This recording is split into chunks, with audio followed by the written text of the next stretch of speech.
वही दिक्कत। रिकॉर्डिंग का थोड़ा बजा बताइए कि वो है कि जीरो है, वो है ना।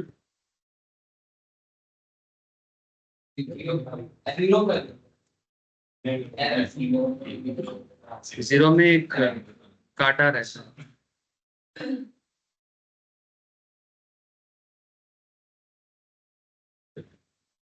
कि रिकॉर्डिंग मैसेज कैसे है? हेलो। हाँ, यस सर। ओके। तो बोले दी ताले किया ना कंफर्म हो जाए, अरे भूले जाए ना परे तो देरी करो ना करो कुछ ना कुछ प्रॉब्लम है। ठीक है सर। ओ सर, ओए हो गया। मैं बहुत बात करने का टाइम दिया। चलो अब मैं बोलूंगा और कोई नहीं। अच्छा, तो point is sir, good morning again to all of you. ऐसा देखो, मैक्रो इकोनॉमिक्स का क्लास है और मैक्रो में हम लोग क्या पढ़ रहे हैं?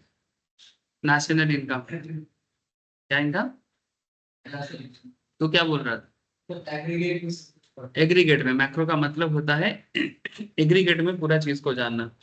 माइक्रो लेवल माने इंडिविजुअली किसी भी मैटर के बारे में पता करना। जैसे सिंपल लेवल में ओनली डिमांड सप्लाई समझना है तो वो माइक्रो बात करता है, प्रोडक्शन क्या होता है समझना है तो माइक्रो बात करता है। But macro is always good morning sir. Economy as a whole. ठीक है, पूरा देश कैसे परफॉर्म कर रहा है, पूरा, यस सर गुड मॉर्निंग, पूरा देश कैसे परफॉर्म कर रहा है, पूरा स्टेट कैसे परफॉर्म कर रहा है, ये सभी चीजें जब एग्रीगेट लेवल में डिसाइड किया जाता है तो जाके हम उसे मैक्रो इकोनॉमिक्स में दिखाते हैं। और मैक्रो इकोनॉमिक्स के अंदर एक one of the very very important part is national income. ठीक है, एग्जाम में भी वेटेज अच्छा खासा रहता है, यहाँ से क्वेश्चन जरूर पूछेगा, 100% पूछेगा, और नॉलेज रखना भी बहुत जरूरी है। चलो मैं आपको थोड़ा सा कल जहाँ से कंप्लीट किए थे वहीं से स्टार्ट करूंगा। उससे पहले हम लोग एक्चुअली जीडीपी कैलकुलेशंस वगैरह में पहुंच गए थे, है ना सर? कल जीडीपी डिफ्लेटर के बारे में बात किए, है ना? जीडीपी डिफ्लेटर, इन्फ्लेशन कैसे कैलकुलेट होता है उसका कैलकुलेशंस भी किए। उसके बाद हम लोग एक कुछ कैलकुलेशंस भी देखे हैं सर। हाँ, प्राइवेट इनकम के, प्राइवेट इनकम क्या है वो भी जाने, डिस्पोजेबल इनकम भी जाने, और कुछ डेटा के बेसिस में GDP, NNP, GNP, MP, NNP, MP का जो डिफरेंस हम लोग फार्मूला में देखे थे उसके बारे में भी बातचीत हुआ। आप लोग को स्क्रीन शेयर है ना? ठीक है, चलो एक काम करते हैं, अभी हम लोग सीधा बात करते हैं। चलो अब एक डेटा मेरे सामने आया था, चलो मैं आपको दिखाता हूँ। ये डेटा है, मोटा मोटी 2023 का डेटा है, इंटरनेशनल मॉनेटरी फंड का डेटा है। आईएमएफ को तो जानते होंगे आप लोग। आईएमएफ क्या है? International monetary fund. ये ग्लोबली डिफरेंट कंट्रीज को बेसिकली फाइनेंस करते हैं, कंट्री को फाइनेंस करने का काम करते हैं, मैंने एक तरह का बैंक है, पर पब्लिक बैंक नहीं, कंट्री का बैंक। ठीक है, मैंने ग्लोबल एक बैंक, जैसे वर्ल्ड बैंक भी एक बैंक है वैसे आईएमएफ भी एक तरह का बैंक है। इसका लोग मेंबर बनते हैं और जरूरत पड़ने से इंटरनेशनल लेवल में उनको जो भी जरूरत होते हैं, कंट्री का जो फाइनेंसिंग है, जैसे नेशनल इनकम क्या है? कंट्री का अकाउंटिंग सिस्टम, है ना? तो कोई इंडिविजुअल का नहीं है, किसी सोल प्रोप्राइटर का नहीं है, किसी साइलेंट कर ले, किसी सोल प्रोप्राइटरशिप का नहीं है, किसी कंपनी एज ए होल का भी नहीं है, ये पूरा देश का है। इसमें छोटा बड़ा कंपनी सभी का मिला के गुड हिसाब मॉर्निंग किताब हो सर। रखा है। Yes sir good morning. ठीक है, छोटा कंपनी बड़ा कंपनी सबका मिला जुला के हिसाब किताब है। तो यहाँ पर ये डेटा आपको थोड़ा सा आइडिया दे देगा कि जीडीपी ग्रोथ रेट जो आईएमएफ ने डिक्लेयर किया है 2024 के अप्रैल में, उसमें अगर तुम GDP growth rate country wise check करो, ज्यादा नहीं बोलूंगा, बस इतना देख लो, ये ग्राफिकल प्रेजेंटेशन से भी बहुत चीज पता चलता है। एक सेकेंड।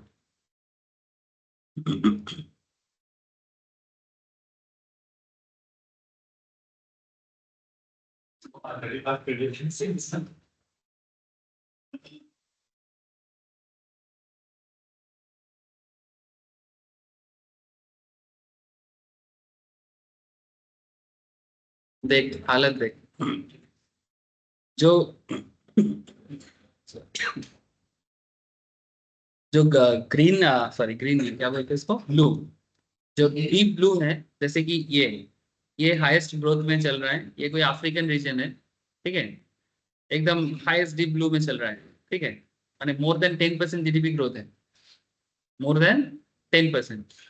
सर अगर आप ग्लोबल मैप में देखो, इंडिया डीप ग्रीन में है। डीप ग्रीन माने जब जीडीपी ग्रोथ रेट 6% से ज्यादा हो, जब जीडीपी ग्रोथ रेट 6% से ज्यादा हो तो उसे डीप ग्रीन से डिनोट किया गया है। एंड इंटरेस्टिंगली डीप ग्रीन में बड़ा कंट्री इंडिया के अलावा कोई नहीं है। Big countries, big countries like तुम देखो अमेरिका देखो, बहुत हल्का है, हार्डली 2% ग्रोथ रेट है। कनाडा का हालत तो और खराब, हार्डली 1% ग्रोथ रेट है। तुम ब्राजील को देख लो, 2% ग्रोथ रेट है। चाइना 4% ग्रोथ रेट है। रशिया 3% ग्रोथ रेट है। देख पा रहे हो ना, कलर से मैच कर पा रहे हो ना।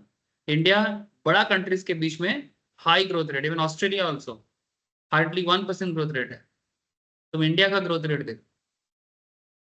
इसलिए जब बाकी जो बीच बीच में तुमको मोर देन 7% में भी एक अफ्रीकन नेशन दिखेगा, 8% में भी दिखेगा, 10% में भी दिखेगा, ठीक है, और कुछ तो आपको एकदम भयंकर ऑरेंज कलर में दिख रहा होगा, लेस देन 5%, ठीक है। बेसिकली इससे तुमको एक आइडिया क्लियर होता है कि ग्लोबल पावर क्यों आजकल इंडिया को बोला जा रहा है। अब कोई बोलेगा सर तो फिर 10% बनते सर, ये छोटा कंट्री है, इनका इकोनॉमिक एक्सपोजर किसी एक चीजों में ही शायद मिलेगा आपको, मे भी तेल मिला होगा, उसी तेल के कारण हो रहा होगा। बट इंडिया को ये, इंडिया के पास तो तेल है ही नहीं। तो जब बिना तेल का भी तुम्हारा इकोनॉमिक ग्रोथ ग्रोथ कर रहा है, इसका मतलब आप वर्सेटाइल हो, आपके पास मल्टी प्रोडक्ट लेवल में डेवलपमेंट है, आपका जीडीपी डिफरेंट चीजों में डेवलप हो रहा है, ठीक है। तेल तो बस एक नेचुरल प्रोडक्ट है जिसका दुनिया में डिमांड है, आज है कल नहीं है, या फिर अगर है तो फिर तो आपको बहुत ताकतवर बना जरूर सकता है, लेकिन वो एक तरफा सिचुएशन है। धीरे धीरे धीरे धीरे सिचुएशंस नॉर्मल, मैंने ये सदाबहार चीजें हैं जो मैंने किसी एक चीज पे डिपेंड नहीं करता, जो वर्सिटिलिटी में चलता है। तो ये जीडीपी ग्रोथ रेट से तुम्हें एक चीज आइडिया होना चाहिए कि हमारा इकोनॉमी कितना स्ट्रांग हिसाब से चल रहा है, और ये हमारा डेटा नहीं है। हम जबरदस्ती किसी के बारे में थोड़ी ना बात कर सकते हैं, ये इंटरनेशनल फोरम में बात हो रहा है, and that is the reason कि आजकल इंडिया की तरफ इतना ज्यादा बात होता है, और ग्लोबल फोरम में, और मोदी का इतना, ये जब भी वर्ल्ड में कहीं पर भी जाते हैं ना, मोदी मोदी क्यों होता है बोले तो, बिकॉज सबको इंडिया चाहिए, बिकॉज वर्ल्ड का नीड पूरा कर सकता है इंडिया। पॉपुलेशन हाई है, जीडीपी ग्रोथ रेट हाई है, प्रोडक्शन लेवल में काफी काम कर रहा है, सो सब कुछ मिला जुला के एक पॉजिटिव वाइब्स है। बस एक सही लीडरशिप के साथ मार्केट ऑलवेज बना रहे। आज एक लीडर है, कल कोई आएगा, लेकिन जो भी आए वो एलिजिबल बन रहा हो, जो सिचुएशंस को डेवलप की तरफ और ले जा पाए। और एज ए बिग कंट्री, और क्योंकि हमारे पास कोई ऐसे स्पेशल मिनरल्स एक्सेट्रा तो है नहीं, तो उस हिसाब से अगर देखा जाए तो 6%, मोर देन 6% ग्रोथ रेट बहुत अच्छा है। डबल डिजिट ग्रोथ रेट बहुत रेयरली होता है, और वो काफी स्पेशल कॉज में होता है। जैसे यहाँ पर देख सकते हैं आप, एक कंट्री है साउथ अमेरिका में, तो वेनेजुएला है, इसके पास भी तेल का एकदम भंडारा मिला है, कंट्री का हालत अच्छा नहीं है। ग्रोथ रेट इसलिए दिख रहा है क्योंकि तेल है ना। ये जब भी जो जो आपको ब्लू दिखेगा, ये सभी कोई नेचुरल रिसोर्सेज के कारण नहीं होगा, जिसके पास पास अबंडेंट में है चीजें, और ग्लोबली डिमांड आई है, तभी जाके ऐसे ग्रोथ रेट दिखेगा। अदरवाइज नॉर्मल सिनारियो में इतना ग्रोथ रेट सिर्फ इंडिया ही दे पा रहा है। तो don't underestimate the power of your own own country, ठीक है। वो अलग बात कि हम लोग अपने ही चीजों को सम्मान नहीं देते करते हैं, प्रॉब्लम यही है। मैंने, बाकी दुनिया रेस्पेक्ट करेगा बट खुद खुद को रेस्पेक्ट नहीं करेंगे। जब अच्छा है तो अच्छा को बोलो ना, अच्छा है। जब खराब था तब खराब को बोलते हैं ना, खराब है। अगर तुम 90s का भारत देखोगे, 80s का भारत देखोगे, काफी प्रॉब्लम में था। अब आज अच्छा है तो अच्छा को अच्छा बोलो, यहाँ अच्छा है। अच्छा को भी खराब बोलने का क्या आदत है लोगों का।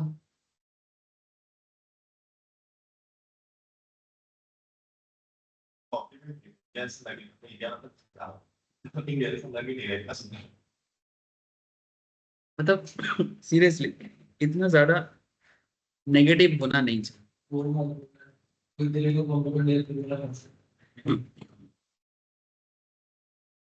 अब सोच बिचारी नीचा होगा तो फिर आगे कैसे बढ़ पाए। हाँ, हम लोग खुद को नीचा समझते हैं, हम लोग खुद को अपर लेवल में सोच ही नहीं पाते। तो फिर मेन खेल तो मेंटेलिटी में। तुम जब तक खुद को गरीब मानते जाओगे, तुम जब तक खुद को कमजोर मानते जाओगे, तुम कमजोर हो। एक दिन ही लगता है सर, या फिर एक मोमेंट लगता है, दिन भी ज्यादा बोल दिया मैंने। एक मोमेंट ही लगता है जिस दिन तुम्हें फील होता है। तुम लोग अपने अपने लाइफ में थोड़ा झांक के देखो। तुम सभी कोई कभी ना कभी लाइफ में नेगेटिव फील जरूर किए होंगे, इवन प्रोलॉन्ग टाइम में फील किए होंगे। आपको ऑलवेज एक फील होता था कि या तो आपको अपने एडुकेशन को लेके इनसिक्योरिटी फील होता था, या फिर आपको अपने लुक्स को लेके थोड़ा फील होता था, कुछ ना कुछ, या फिर नॉलेज को लेके, स्मार्टनेस को लेके, कुछ ना कुछ मैटर में आप चेक करो, कहीं ना कहीं किसी ना किसी एज में आप जरूर ये चीज फील किए होंगे। बट जिस दिन आपको ये चीज रियलाइज हुआ कि मैं देखने में खराब नहीं हूँ, ठीक है, मेरा नॉलेज ठीक है, मेरा एडुकेशन लेवल ओके है, मैं और अच्छा कर सकता हूँ। तुम जिस दिन से ये फील करना स्टार्ट किए, तुम्हारा मेंटेलिटी बदला और तुम और बदलते गए पॉजिटिव साइड। यस और नो? गलत बोला क्या? हाँ, हो सकता है कि इस घटना को घटने के लिए कुछ ना कुछ ट्रिगर होता होगा। ठीक है, कोई ना कोई लाइफ में आता होगा। ठीक है, चाहे वो माँ बाबा के रूप में हो, दोस्त के रूप में हो, गर्लफ्रेंड बॉयफ्रेंड के रूप में हो, कुछ ना कुछ होता है। ठीक है, और कोई बोलेगा सर हमारे लाइफ में कोई नहीं है फिर भी मैं सही किया, कॉन्ग्रेचुलेशन।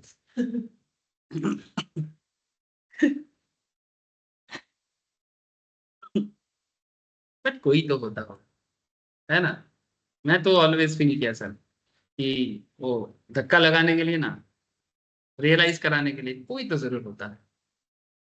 आप उसको क्रेडिट देना नहीं चाहते हैं, वो आपका नेगेटिविटी है। ठीक है, पर दे दो क्रेडिट। अगर किसी के कारण आपके लाइफ में चेंजेस फील हो रहा है, दे दो क्रेडिट, मन ही मन में दे दो ना। जैसे बोलते हैं ना, प्यार है तो जताया करो। हाँ, प्यार है तो जताया करो। चलो। सुबह सुबह क्या प्यार मोहब्बत चालू किया। हम लोग तो अलग ही दुनिया में चल जाएंगे।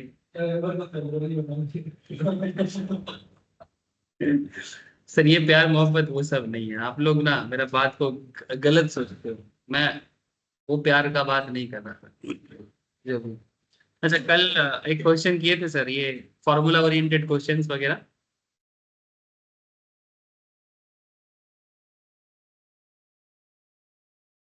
सर यहाँ पर एक क्वेश्चन दिया था, from the following data estimate. I don't think आप लोग घर जाके और पढ़े होंगे। ठीक है, मैं बोला था इलस्ट्रेशन सही से एक बार देखिएगा। From the following data estimate national income and personal income. आपको यहाँ पर net national product and market price देता है, मैंने एनएनपी एनपी। ठीक है, अब थोड़ा आदत बनाना पड़ेगा। Income from property and entrepreneurship accruing to government administrative departments. Income from property and entrepreneurship accruing to government administrative department. 45 crore का है। इनडायरेक्ट टैक्सेस है 175 करोड़ का। सब्सिडी सरकार से मिला है 30 करोड़ का। Saving of non departmental enterprise 10 crore का। इंटरेस्ट ऑन नेशनल डेब्ट 15 करोड़ का। डेब्ट बने लोन। ठीक है। करेंट ट्रांसफर फ्रॉम गवर्नमेंट आपको मिला है, सरकार ने आपको ट्रांसफर किया है 35 करोड़ का। Current transfer from the rest of the world, मैंने बाकी दुनिया से आपके पास आया है 20 करोड़ का। Savings of private sector, private corporate sectors का सेविंग्स है 25 करोड़ का। और कॉर्पोरेट प्रॉफिट टैक्स है 25 करोड़ का।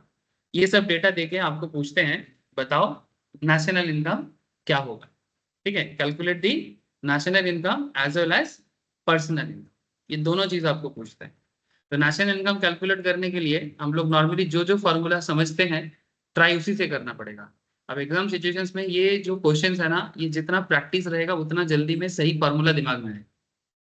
इसका कोई तोड़ नहीं है। मैंने मैं आपको कुछ ये नहीं बता सकते कि सर इतना सारा डेटा दिया है, इसमें कौन सा फॉर्मूला लगेगा, इसके लिए क्या करना है, कुछ नहीं है। आप नंबर ऑफ क्वेश्चंस प्रैक्टिस करो, उसी से तुम्हारा आइडिया ओपन होगा कि भाई किस पर्टिकुलर पॉइंट के लिए कौन सा फॉर्मूला काम कर सकता है। ऐसे हाँ, थोड़ा बहुत तो कनेक्ट कर सकते हो, जैसे एनएनपी एमपी दिया है, कल का क्लास याद होगा जो लोग किया है, तो किया नहीं है इसलिए मुंह ऐसा बना के बैठा। रेगुलरिटी मेंटेन किया कर, पढ़ाई का सबसे बड़ा खांसी तो गला बांध के आ जाता। चलो, आ रहे तो मेरे को उद्धार कर दिया।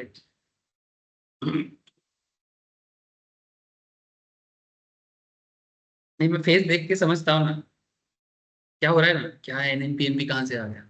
कल इसके ऊपर बात हुआ था, उससे पहले दिन फार्मूला पे बात हुआ था, कल तो क्वेश्चन पे बात हो गया है। तो अगर आपको एनएनपीएमपी का डेटा अवेलेबल है, नेशनल इनकम का एक फॉर्मूला क्या है, NNPMP minus indirect taxes plus subsidies, कल ही पढ़े थे, याद है ना। तो एनएनपीएमपी 1891, सब्सिडी क्या है 30 करोड़ का, और इनडायरेक्ट टैक्सेस क्या है 175 करोड़ का। ये इनडायरेक्ट टैक्सेस सब्सिडीज को हम लोग और एक चीज से बोलते हैं, नेट इनडायरेक्ट टैक्सेस भी बोलते हैं। दैट मीन्स इनडायरेक्ट टैक्सेस क्या होता है, जैसे आज के रेट में इनडायरेक्ट टैक्स क्या होता है, जीएसटी, कस्टम्स, ये सब इनडायरेक्ट टैक्सेस होते हैं। माने हम लोग सरकार को, गवर्नमेंट को हम लोग जितना जीएसटी या इनडायरेक्ट टैक्स के रूप में पे करते हैं, लाइक जीएसटी, कस्टम एक्सेट्रा, या एक्साइज ड्यूटी जो भी हो, और सरकार हमें सब्सिडी के रूप में देता है। अच्छा, हमें माने क्या सर, यहाँ पर we the people of India एक एग्रीगेट में है सर, ठीक है। यहाँ पर मुझे दिया या फिर आपको नहीं मिला, ये सब बात मत करिएगा।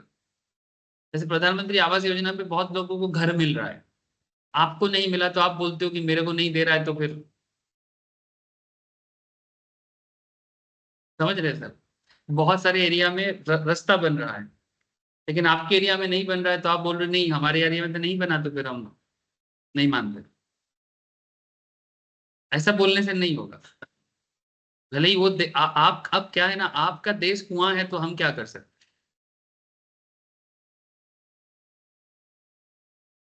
कुआं कुआं समझते हो, वेल वेल। अब आपका जो एरिया है वो एक कुआं के अंदर ही सीमित है, आप उसके बाहर ना तो कुछ देखना जानते हो, ना तो कुछ देख पाते हो,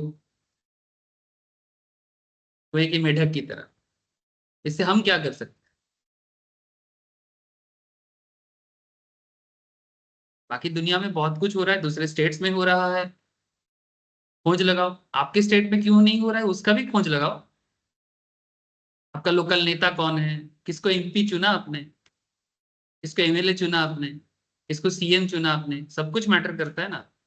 लेकिन ऐसा नहीं बोल सकते कि काम नहीं हो रहा। इतना बड़ा देश है, इतना इन्वेस्टमेंट आ रहा है, जीडीपी ग्रोथ में 6% है, आईएमएफ क्या बाबा जी का ठुल्लू है क्या वो, ऐसे ही देख रहा है। इतना सारा दुनिया के अंदर इंडिया का रैंकिंग देख रहे हो जीडीपी ग्रोथ, ऐसे ही बोल रहा है। अच्छा, ये सरकार का डेटा है, आरबीआई का डेटा है क्या। नॉर्मली हम लोग बोलते हैं ना सरकार बढ़ा के बोलता है, आईएमएफ सरकार है। जैसे आज ये केस हुआ है, इंडिया का एक बहुत बड़ा कंपनी, आप सब लोग नाम सुने, जिसको मोदी जी के साथ बार बार नाम लिया जाता है, अदानी। अदानी के बारे में बहुत ही एक खराब न्यूज है, अमेरिका में घुस देने के चक्कर में एलिगेशन लगा है। ट्रम्प सरकार आया है ना, तो अदानी अमेरिका में ग्रीन एनर्जी बिजनेस को डेवलपमेंट करने के लिए अदानी के लिए मैंने अमेरिका की तरफ से कुछ मैंने इजी पॉलिसी दिया गया। तो अदानी चाहता है कि अमेरिका में उनका भी बिजनेस सेटअप बने, क्योंकि अपॉर्चुनिटी अच्छा है। तो लेकिन काम पर पाने के लिए नॉर्मली सरकारी ऑफिशियल्स लेवल में अप्रूवल चाहिए होता है। तो अदानी पे एलिगेशन ये लगा है कि अदानी ब्राइब दिया है काम निकालने के लिए, ये एलिगेशन है। जिसके कारण हर एक शेयर्स में 10-20% में डाउनफॉल है, हर एक शेयर जितना भी अदानी ग्रुप का शेयर। ठीक है। अब there is a big question, sir बार बार अदानी का नाम ही क्यों आता है, क्या वो सच में कुछ करता है। सर ये एक तरह का बात है, दूसरा एक पॉइंट भी है।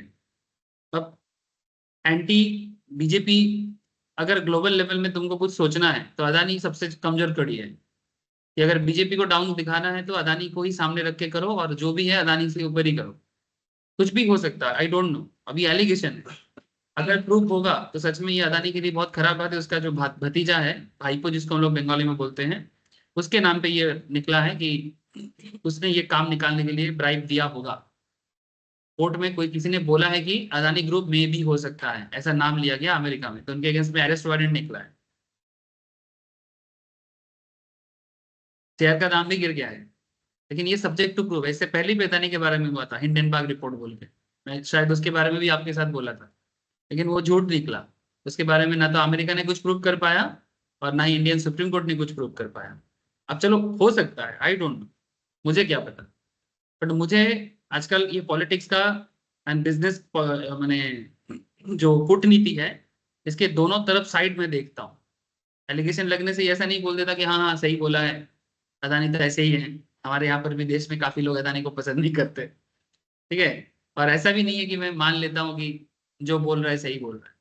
प्रूव करें, देखते हैं क्या होता है, समझे। तो चलो, एक चीज अच्छा है कि इंडिया का पहुंच बहुत दूर तक हो गया।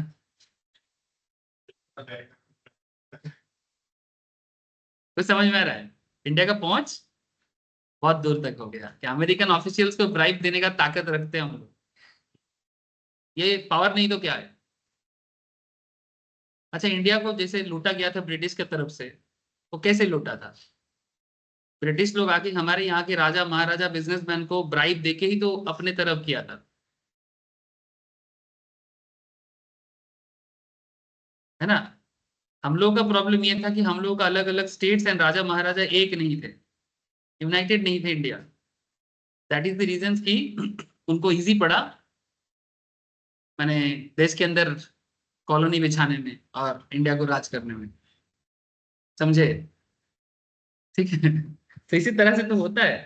आज अदानी घुस देके अगर सच में दे दिया, कल रिलायंस भी जाएगा, सब जाके घुस देके सारा अमेरिका में अब भारत का कॉलोनी बनाना चाहिए। एक बार समझते हो ना, मैं तो चाहता हूँ कि इंडिया कॉलोनी बनाए, बनी रहा है, ठीक है। ऑलरेडी देखो, अब तो जॉब करके बना रहे, रूल करके बनाना पड़ेगा। कनाडा में प्रॉब्लम हो गया उन लोगों को, है ना। लेकिन जॉब करके इवन कनाडा में स्लोगन लगा रहे हैं कनाडा, इंडियन जो पंजाबी एंड हिंदू लोग बोलते हैं कि, कनाडियंस को बोलते हैं कि go back Europe, go back to Europe, ये कनाडा हमारा है। स्लोगन दे रहा है कनाडियंस को, आप लोग यूरोप चले जाओ, ये कनाडा हमारा धरती है। मैंने ऐसे पिक्चर्स देखना पड़ेगा, सोचा भी नहीं था शायद कोई। जो भी हो, चलो। बात करते करते दिमाग ग्लोबली जितना सोच पाते हो सोचते रहो, लेकिन साथ साथ में क्वेश्चंस भी करते रहो। National income eight market price minus indirect taxes plus subsidies. तो 1891 माइनस 175 प्लस 30, 1746 करोड़ सीधा सीधा नेशनल इनकम दिख रहा है, और कुछ करना नहीं है इधर। अब क्या है ना, डिफरेंट नेशनल इनकम के लिए डिफरेंट डेटा हो सकता है। अब जो डेटा जहां काम आएगा उसको यूज करता है, और ये तभी डेवलप हो जाएगा जब आपका प्रैक्टिस अच्छा होगा। अच्छा, हमें यहाँ पर पर्सनल इनकम पूछा। पर्सनल इनकम का फॉर्मूला कुछ ऐसे होते हैं सर। नेशनल इनकम से income from property and entrepreneurship accruing to government administrative department, उसे माइनस करना पड़ता है। Savings of non departmental enterprise, इसे माइनस करना पड़ता है। नेशनल डेब्ट इंटरेस्ट को प्लस करना पड़ता है। करेंट ट्रांसफर फ्रॉम गवर्नमेंट को प्लस करना पड़ता है। Current transfer from rest of the world को प्लस करना पड़ता है। And savings of private corporate sector को minus, and corporate profit tax को माइनस करना पड़ता है। तब जाके पर्सनल इनकम आते हैं। अब आप बोलोगे सर इतना लंबा फॉर्मूला कैसे याद रहेगा? क्या मैं आप लोगों को पर्सनल इनकम के बारे में बोला था?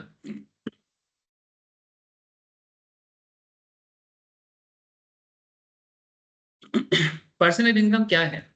While national income is income earned by factor of production, national income क्या है? Income earned by factor of production. Factor of production क्या है? Land, labor, capital, entrepreneurship. Land के बदले रेंट, कैपिटल के बदले इंटरेस्ट, लेबर के बदले वेजेस, एंड एंटरप्रेन्योरशिप के बदले प्रॉफिट। जिसको जिसको होता है उनके लिए क्या होता है? इनकम। और जो पेमेंट करते हैं उनके लिए क्या है? कॉस्ट। एक ही चीज है, सब उसी चीज पे टिका हुआ है।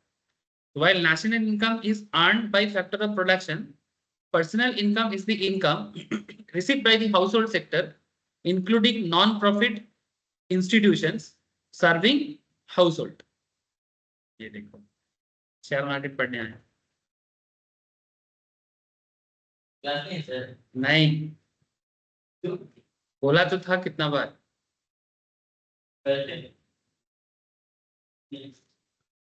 बैठ सकता है सर, अगर बैठना चाहता है बैठ सकता है। क्या करेगा? बैठ जा। कल आना, उसको बोलते कल आना। ए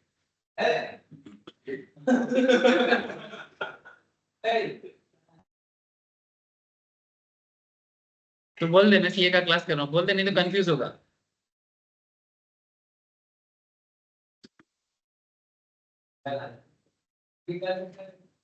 ठीक है, अब गप्पेबाजी नहीं, चला जाओ। कल क्लास में बोला, ऑनलाइन में भी बोला, वो कल ऑनलाइन में था, पता नहीं छोड़ के चला गया हो। मैं 2 हफ्ते से बोल रहा हूँ क्लास में कि थर्सडे वाला क्लास, एक्चुअली शेयर मार्केट का क्लास को ऑफ करके आप लोगों को दिया। अभी शेयर मार्केट में अंदर हड़बड़ी है नहीं, क्योंकि काफी सारा चीज एक बार कवर हो गया है, तो मैं सोचा कि उसी को देके मैं एडजस्ट किया इसको। अभी एक्चुअली काफी दिन बीच बीच में आता नहीं है ना, नहीं आने से ये हालत होता है। दूर से आता है, तो कहाँ से आता है, ये बड़ा वजह से आता है।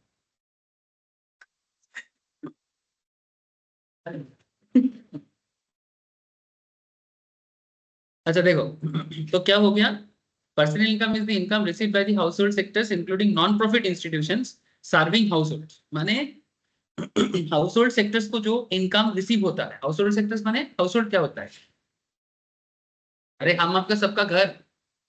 कल कितना हाउसहोल्ड सर अप्रोक्सीमेटली है, family very very good sir. India में कल कितना फैमिली काउंट किया था अप्रोक्सीमेटली, 35 करोड़। दिमाग में 35 रखिएगा, करोड़। ठीक है, इंडिया को सोचना है तो 35 करोड़ फैमिली सोच लेना। कितना फैमिली, 35 करोड़, हाँ, 35 crore family, this is just India.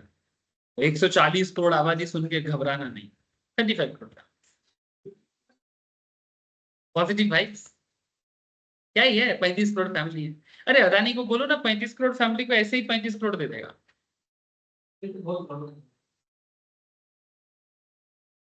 अगर चाहे ना, अदानी अंबानी चाहे तो ऐसे ही सबको 1-1 करोड़ बांट देगा, तो हम लोग ऐसे ही जिंदगी भर बैठ के खाएंगे। लेकिन क्या होगा, पैसा का वैल्यू नहीं रहेगा, इकोनॉमी रुक जाएगा। अब सब करोड़पति बन जाए, लाखपति बन जाने से लोग काम करना छोड़ देता है, करोड़पति बनने से क्या होगा। रिक्शा वाला एक दिन अगर 100 रुपए 200 रुपए की जगह 500 कमा लेता है, वो क्या घमंड मारते हैं, हाँ नहीं नहीं नहीं जाना है, अभी घर तो नहीं जा रहे हो, चलो ना, नहीं नहीं अभी ताश खेलना है।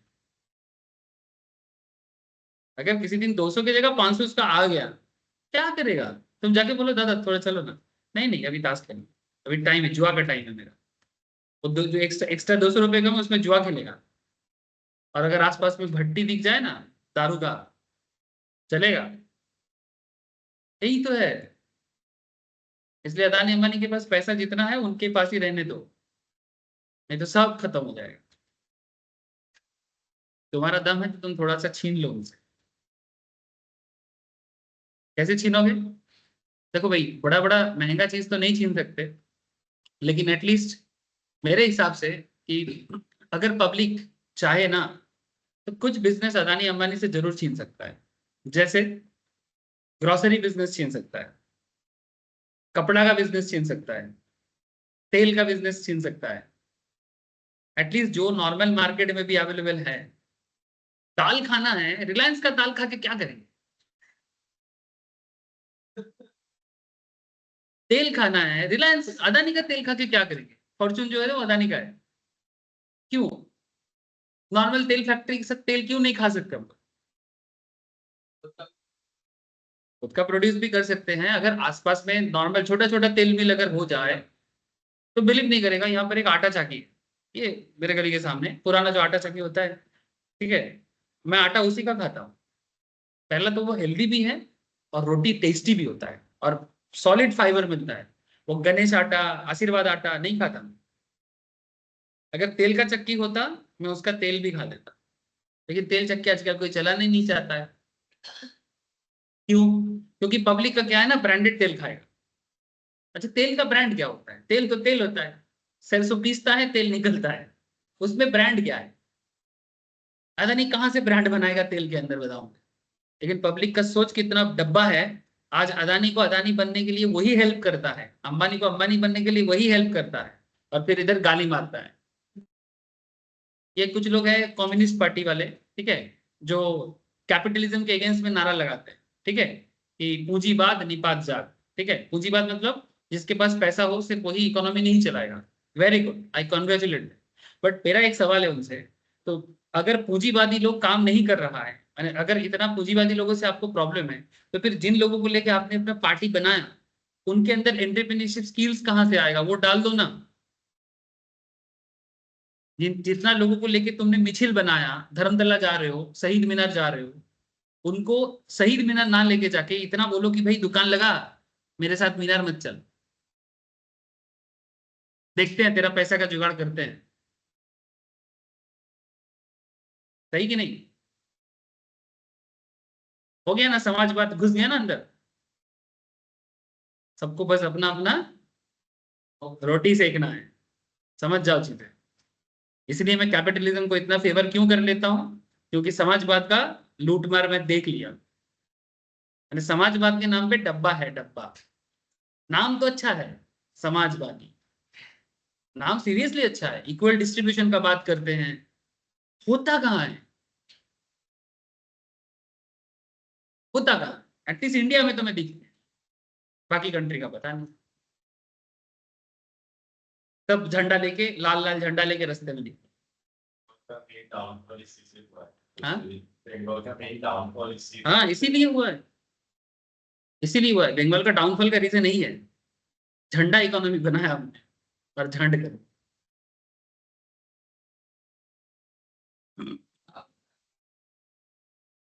नहीं, आप लोग रियलाइज करता, मैं किसी को कोई मेरा ओपिनियन जो भी होता है, ऑब्वियसली मैं इंडिपेंडेंट ओपिनियन रखता हूँ, मैं थोपता नहीं हूँ।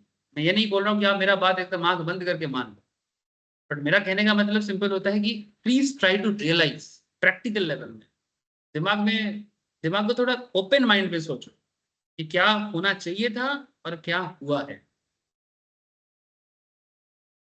हो सकता है विद ऑल रिस्पेक्ट टू, अगर फैमिलीज में बंगाल में ना, हर फैमिली में कोई ना कोई होगा जो कम्युनिस्ट पार्टी का सपोर्टर है। हर 10 में से 5 फैमिली तो गारंटी है आज भी, मन ही मन में, आज उनका औकात नहीं है, लेकिन फिर भी हर फैमिली में एक कम्युनिस्ट बंदा तो होगा ही। माने जो उनका पापा हो सकता है, दादाजी हो सकता है, नाना जी हो सकता है, must be there. With all respect to them, even अगर वो भी सामने आएगा तो मैं उनको पूछूंगा। आते हैं कोई कोई, मैं ओपनली पूछता हूँ, आप ही बताइए। 60 का 70 का एज का लोग आते हैं गार्जियन के रूप में। नॉर्मल बात होते होते पॉलिटिक्स तो छेड़ ही जाते हैं, और बंगालीज का थोड़ा आदत ही है, पॉलिटिक्स मिल जाए तो और कुछ नहीं चाहिए। चाहे दिन रात खाना मिले ना मिले, चाय के दुकान में चाय का चुस्का, एक बिस्किट्स, ठीक है, वो भी उधारी में वो भी उधारी में, पैसा बाद में देंगे। चाय पियेंगे, अड्डा मारेंगे, घर जाएंगे, बाद में पैसा देंगे। छोड़ो, फिर से कौन आ रहा है? ये कौन है?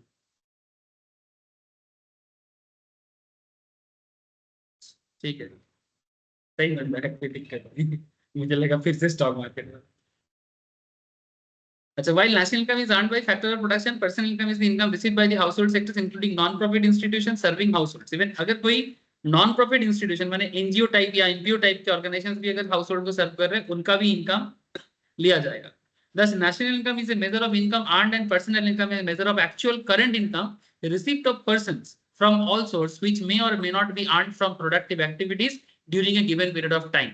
सिंपल बात है, मैं क्यों ये सब फालतू चर्चा बीच बीच में करता हूँ, इसको कनेक्ट करने के लिए। देखो, सरकार कई बार हमें मैं कुछ बिना करे भी हमें सरकार कुछ देता रहता है। जैसे एग्जाम्पल के रूप में आप गरीब भाता जानते हो? अनएम्प्लॉयमेंट सब्सिडी एक होता है, मैंने बेसिकली आप कुछ कर नहीं रहे हो, कुछ प्रोडक्टिव कुछ नहीं कर रहे, लेकिन सरकार आपको घर एवरी मंथ एक पेंशन की तरह देगा। अगर आप बुजुर्ग हो, ओल्ड एज पेंशन एक होता है, ठीक है, विधवा भाता विडो पेंशन एक होता है, इवन अनएम्प्लॉयमेंट पेंशन भी किसी किसी ट्राइबल बेल्ट में देखा जाता है, अनएम्प्लॉयमेंट पेंशन। फिर महिला लोगों के लिए बहुत जगह में बहुत सारा स्कीम फ्री हो जाते हैं। जैसे अगर आप साउथ में जाओगे, उधर महिला के लिए कुछ फ्री स्कीम्स है। इवन हमारे बंगाल में भी तो है, हाँ, वहां पर साउथ में बस का टिकट फ्री है। हमारे बंगाल में दीदी कितना सारा पैसा देते हैं लेडीज लोगों को, कन्याश्री, रूपोश्री, है ना, देते हैं ना। आप लोगों को उधर भी ऐसा है, ठीक है। अभी क्या है ना, ये सब जो पॉलिटिक्स चालू हुआ है, क्या कर सकते हैं, चलो सभी कोई कर रहा है। दिल्ली में तो केजरीवाल साहब तो अलग ही खेल खेला है ना, सब फ्री फ्री फ्री, मतलब इंसान का आदत ही फ्री में खराब कर रहा है। देखो, फ्री इकोनॉमिक्स में ना कुछ प्रॉब्लम नहीं है अगर उसका सही इस्तेमाल होता। प्रॉब्लम है कि फ्री दे के, मैं राजस्थान में, मेरा मामा जी लोग रहते हैं, मैंने नान के साइड से, तो पूछ रहा हूँ कि इस बार क्या है वहां पर। बोले वही जो बिजली फ्री देगा वोट उसको।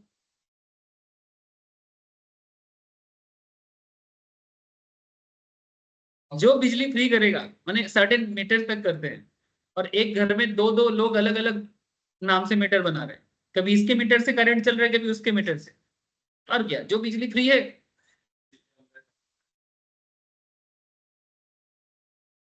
उसमें दो दो एसी चल रहा है। हम लोग इधर पागल हो जाते हैं, एसी चलाते हैं तो 10,000 का बिल आता है। ठीक है, बस और क्या, चल जाओ जहां ऐसा मिल रहा है। तो कहने का मतलब है कि गवर्नमेंट माने प्रोडक्टिव इनकम के अलावा कुछ और इनकम भी आपको होता है, वो भी पर्सनल इनकम पे काउंट होता है। समझ में आ गया बात? यही बात तो यहाँ पर लिखा है। National income is a measure of income earned, and personal income is a measure of actual current income received of persons from all sources, which may or may not be earned from productive activities during a given period of time. Example of this include transfer payment such as social security benefit. Transfer payment में social security benefit, माने आपको social securities के purpose में कुछ benefit दिया जा रहा है कि लेडीज लोगों का डेवलपमेंट नहीं है, चलो लेडीज को पढ़ने के लिए कुछ फ्री में दिया जाए, जैसे ममता दीदी उसी चीज को नाम पे दे रहा है। तमिलनाडु में लेडीज लोगों को फ्री में बस सर्विस दे रहा है। अनएम्प्लॉयमेंट कॉम्पेंसेशन बोल रहा था ना, अनएम्प्लॉयमेंट कॉम्पेंसेशन, जॉब नहीं दे पा रहे तो चलो रखो 500,000 कुछ, ठीक है। वेलफेयर पेमेंट, वेलफेयर पेमेंट माने अच्छाई के लिए कुछ पेमेंट एक सोसाइटी को देना, ठीक है। बहुत सारे होते हैं सर, मैं ज्यादा नहीं बोलूँ, छोड़ो। ज्यादा कंट्रोवर्सी हो जाएगा, मेरा आदत बुरा है। Individuals also contribute income which they do not actually receive. For example, undistributed corporate profit. Individual also contribute income which they do not actually receive. जैसे कि अनडिस्ट्रीब्यूटेड कॉर्पोरेट प्रॉफिट्स, मैंने कंपनी ने प्रॉफिट किया बट वो profit अभी भी public में distribute नहीं हुआ, कंपनी के पास ही रह गया। And the contribution of employers to social security. Personal income exclude return earning, personal income पे रिटर्न अर्निंग मैंने पुराना जो अर्निंग है उसे काउंट नहीं किया जाता। इनडायरेक्ट बिजनेस टैक्सेस नहीं होता है। Corporate income taxes and contribution towards social security, इसको छोड़ के house hold receive interest payment from the firms and governments, they also make interest payment to firms and government. As such, the net interest paid by the household to firms and government is also deducted from the national income.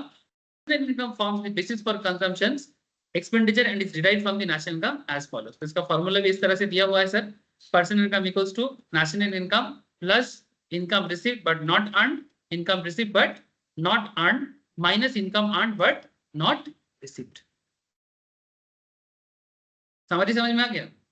National income को count करना है, plus जो income आपने receive किया but earn नहीं किया उसे plus करो, और जो इनकम आपने अर्न किया पर रिसीव नहीं किया उसे माइनस करो। ये भी एक डेफिनेशन से पर्सनल इनकम का, और एक डेफिनेशन से नेशनल इनकम से अनडिस्ट्रीब्यूटेड प्रॉफिट को माइनस करो, net interest payment made by household को माइनस करो, कॉर्पोरेट टैक्स को माइनस करो, ट्रांसफर पेमेंट को प्लस करो, ठीक है, to the household from firms और गवर्नमेंट। ट्रांसफर पेमेंट माने वही जो या तो कंपनी प्रोवाइड कर रहा है या फिर गवर्नमेंट प्रोवाइड कर रहा है, माने बेसिकली आप कुछ कर नहीं रहे हो। अच्छा, कंपनी कैसे कर सकते हैं, सरकार कर रही है तो समझ में आ रहा है, सब्सिडीज के रूप में, सब्सिडी नहीं बोलेंगे, कॉम्पेंसेशन करो, सब्सिडी अलग चीज होता है। सब्सिडी बिजनेस के लिए दिया जाता है, या किसी किसी जैसे एलपीजी में सब्सिडी बहुत चला है हमारे देश में, आज भी चल रहा है। अभी सिटी वगैरह में ये सब हटा के गरीब लोगों के अंदर बांट, हाँ हम लोग उधर अभी भी गए, नॉर्थ ईस्ट को ऑलवेज स्पेशल फैसिलिटीज दिया जाता है, रखो आप लोग फैसिलिटीज। हाँ, बंगाल वगैरह में हम लोग गरीब से गरीब भी हो जाएंगे, हम लोग का फैसिलिटीज साइड में चला जाएगा। क्यों? क्योंकि हम लोगों का माने नेचुरल फैसिलिटीज सही है, नॉर्थ ईस्ट लोगों का एक माने कुछ प्रॉब्लम है, तो लोग इंडिया से थोड़ा दूर है, इंडिया है पर इंडिया से दूर है।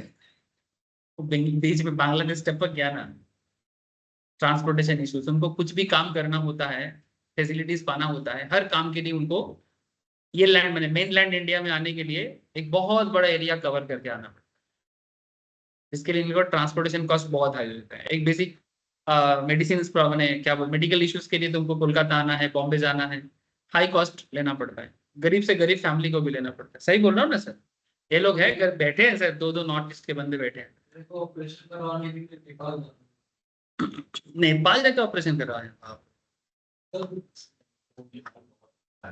अच्छा, आँख के लिए जाता है क्यों? नेपाल में आई का ऑपरेशन अच्छा होता है क्या?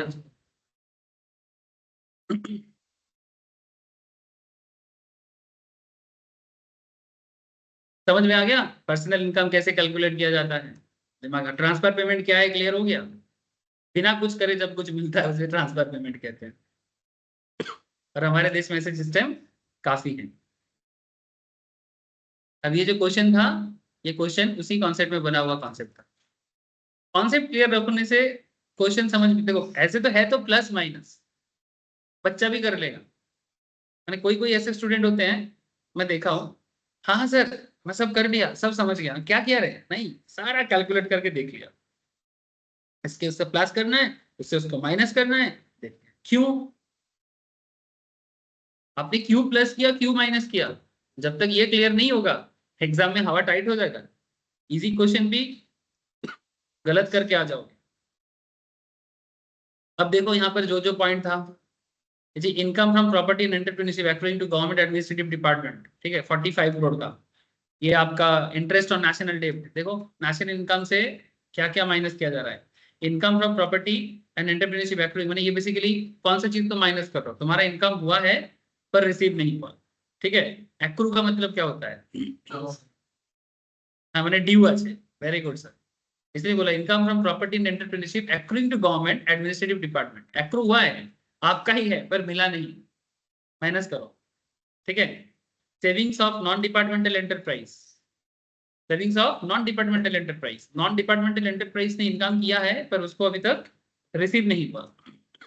नेशनल डेब्ट इंटरेस्ट आपका इनकम के अंदर आ जाएगा, करंट ट्रांसफर फ्रॉम गवर्नमेंट भी आ जाएगा, current transfer from rest of the world भी आ जाएगा। Savings of private corporate sectors नहीं आएगा क्योंकि वो पर्सनल लेवल में कहाँ आ रहा है, और कॉर्पोरेट प्रॉफिट टैक्स भी नहीं आएगा, ठीक है। तो इस तरह से आपको पर्सनल इनकम का मिल जाएगा, मतलब बाकी जो है वो पर्सनल है, मतलब लोगों ने पर्सनल लेवल में कमा के रखा है। कितना टोटल हुआ? 1711 करोड़। तो ये फॉर्मूला कहाँ से आया, क्लियर हुआ? अभी जो कॉन्सेप्ट डिस्कस किया उसी के अंदर से आया। ये तुम लोगों को ऑनलाइन में क्लियर हो रहा है बात? बोलो। Yes sir. Yes sir. चलो और देखते हैं। Calculate the, thank you sir.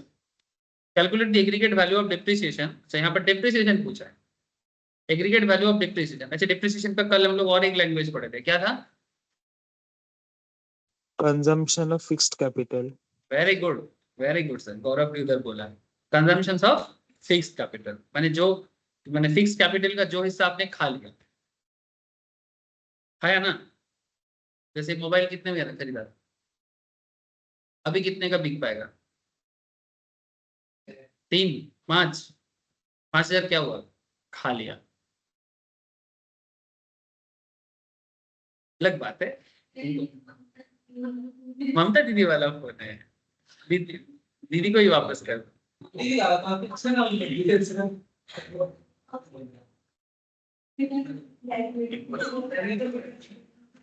दस हजार টাকা করে দিয়েছে,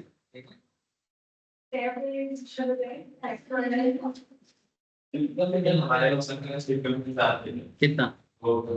10 पास करने से आपका लैपटॉप मिलता है और 15,000 कैश, और 12 पास करने से स्कूटर मिलता है। हम लोग की ट्वेल्थ पास करने से 12 पास करने के पास नहीं, बॉयज के लिए 80% मिलना होता है, गर्ल्स के लिए 60% मिलना होता है, स्कूटी मिलता है। स्कूटी मिलता है गवर्नमेंट की तरफ से? अभी लास्ट मार्च में अरे मामा तो छा गया, हाँ मामा, मैंने मामा ही बोलता है ना तुम लोग उधर। हम लोग भी उधर स्कैम में पता है सर, हम लोग भी जो 10 पास करता है उसके लिए मतलब फर्स्ट डिवीजन में जो आता है उसके लिए लैपटॉप आते हैं, लेकिन लैपटॉप अचानक हमारे हाथ में आते हैं तो 1500 लोग हैं। क्यों? गवर्नमेंट इशू करता है हमारे। अच्छा कट मनी में चला जाता है। नहीं गवर्नमेंट हमारे लिए इशू करता है एक लैपटॉप और हमें हाथ में थमाया जाता है 1500। ऐसा है?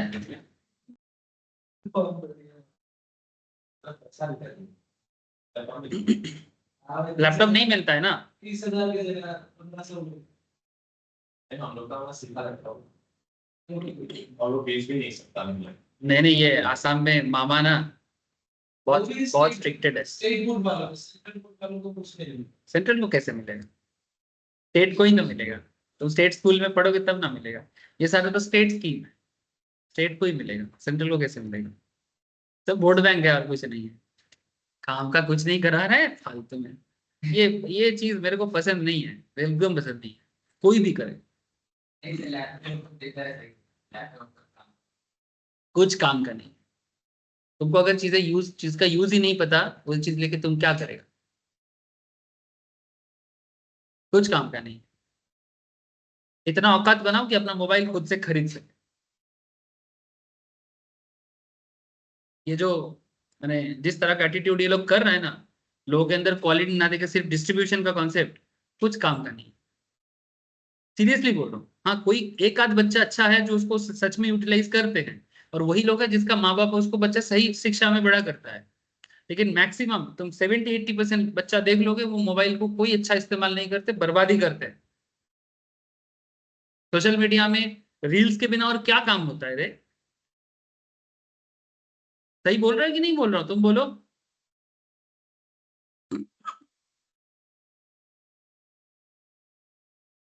देखो, चलो मैं यहाँ पर गवर्नमेंट के अगेंस्ट में बात नहीं कर रहा हूँ।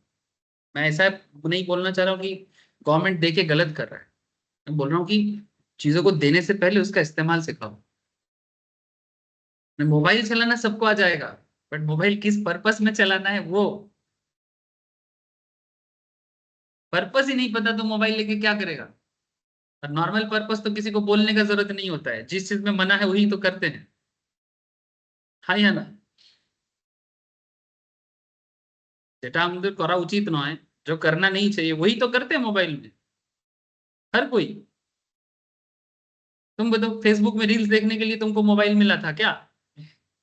लेकिन तुम अभी दो, मैं वेलबींग चेक करके अभी देखता हूँ क्या क्या ज्यादा देखते हो यूट्यूब फेसबुक में, कहाँ कितना टाइम देखते हो।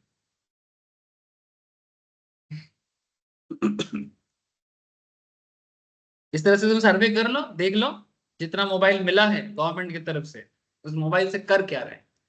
सर एक्सेस तो हो जाता है अंदर से कि कौन से ऐप में समझ आ रहा है।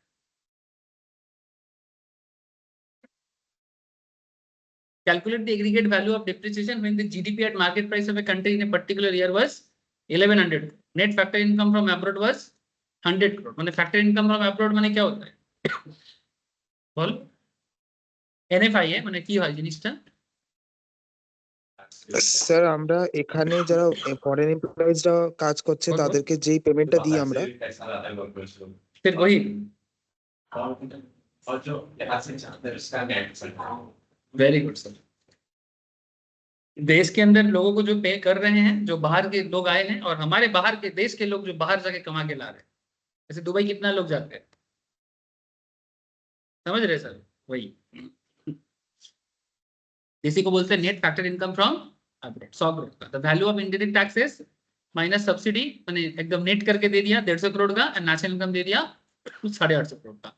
आपको पूछा है डेप्रिसिएशन कैलकुलेट करो, तो देखो आपको जो भी चीजें पहले पता चल जाता है। जीडीपीएमपी, यहाँ पर जीडीपीएमपी से ही दिया है, तो जीडीपीएमपी कितना है? 1100 करोड़ का। एनएफआईए 100 करोड़ का दिया है, इसमें मैं कुछ नहीं कर रहा हूँ।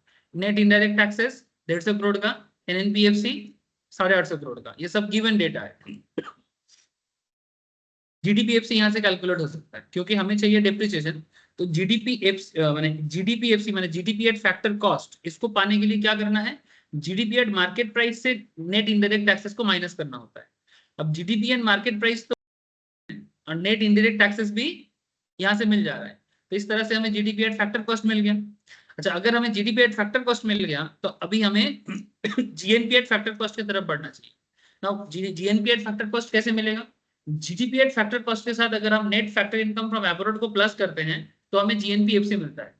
अब जीएनपीएफसी का जो कैलकुलेशंस होते हैं, एनएनपीएफसी से वो आता है। अब एनएनपीएफसी क्या है? मैंने बेसिकली बैक कैलकुलेशंस हो रहा है। जीएनपीएफसी माने gross national product at factor cost से डिप्रिसिएशन को माइनस करने से एनएनपीएफसी आता है। अब हमें एनएनपीएफसी का डेटा मिल चुका है 850 करोड़, ठीक है। तो हम एनएनपीएफसी की जगह 850 करोड़ पुट करते हैं। जीएनपीएफसी हम ऑलरेडी कैलकुलेट कर चुके हैं इधर 1050, हमें डिप्रिसिएशन पता नहीं था, तो एक मिसिंग फिगर तो मिल जाएगा, बिकॉज दो डेटा ऑलरेडी गिवन है। इस तरह से हम डिप्रिसिएशन को जब इस साइड में इक्वल की इस साइड में लेके आ जाएंगे, 1050 50 माइनस 850 करके 200 करोड़ का डिप्रिसिएशन मिल जाएगा। मैंने बाकी डेटा से पीछे आके हमें डिप्रिसिएशन फाइंड करो, बेसिक सिंपल मैथ्स है। लेकिन आपको पहले इधर आइडेंटिफाई कर लेना था कि क्या क्या डेटा से आप यहाँ तक पहुंच सकते हो। इसका कोई शॉर्टकट नहीं है, जो फॉर्मूलाज है उसका एक प्रॉपर दिमाग में पिक्चर पहले से रहना जरूरी है।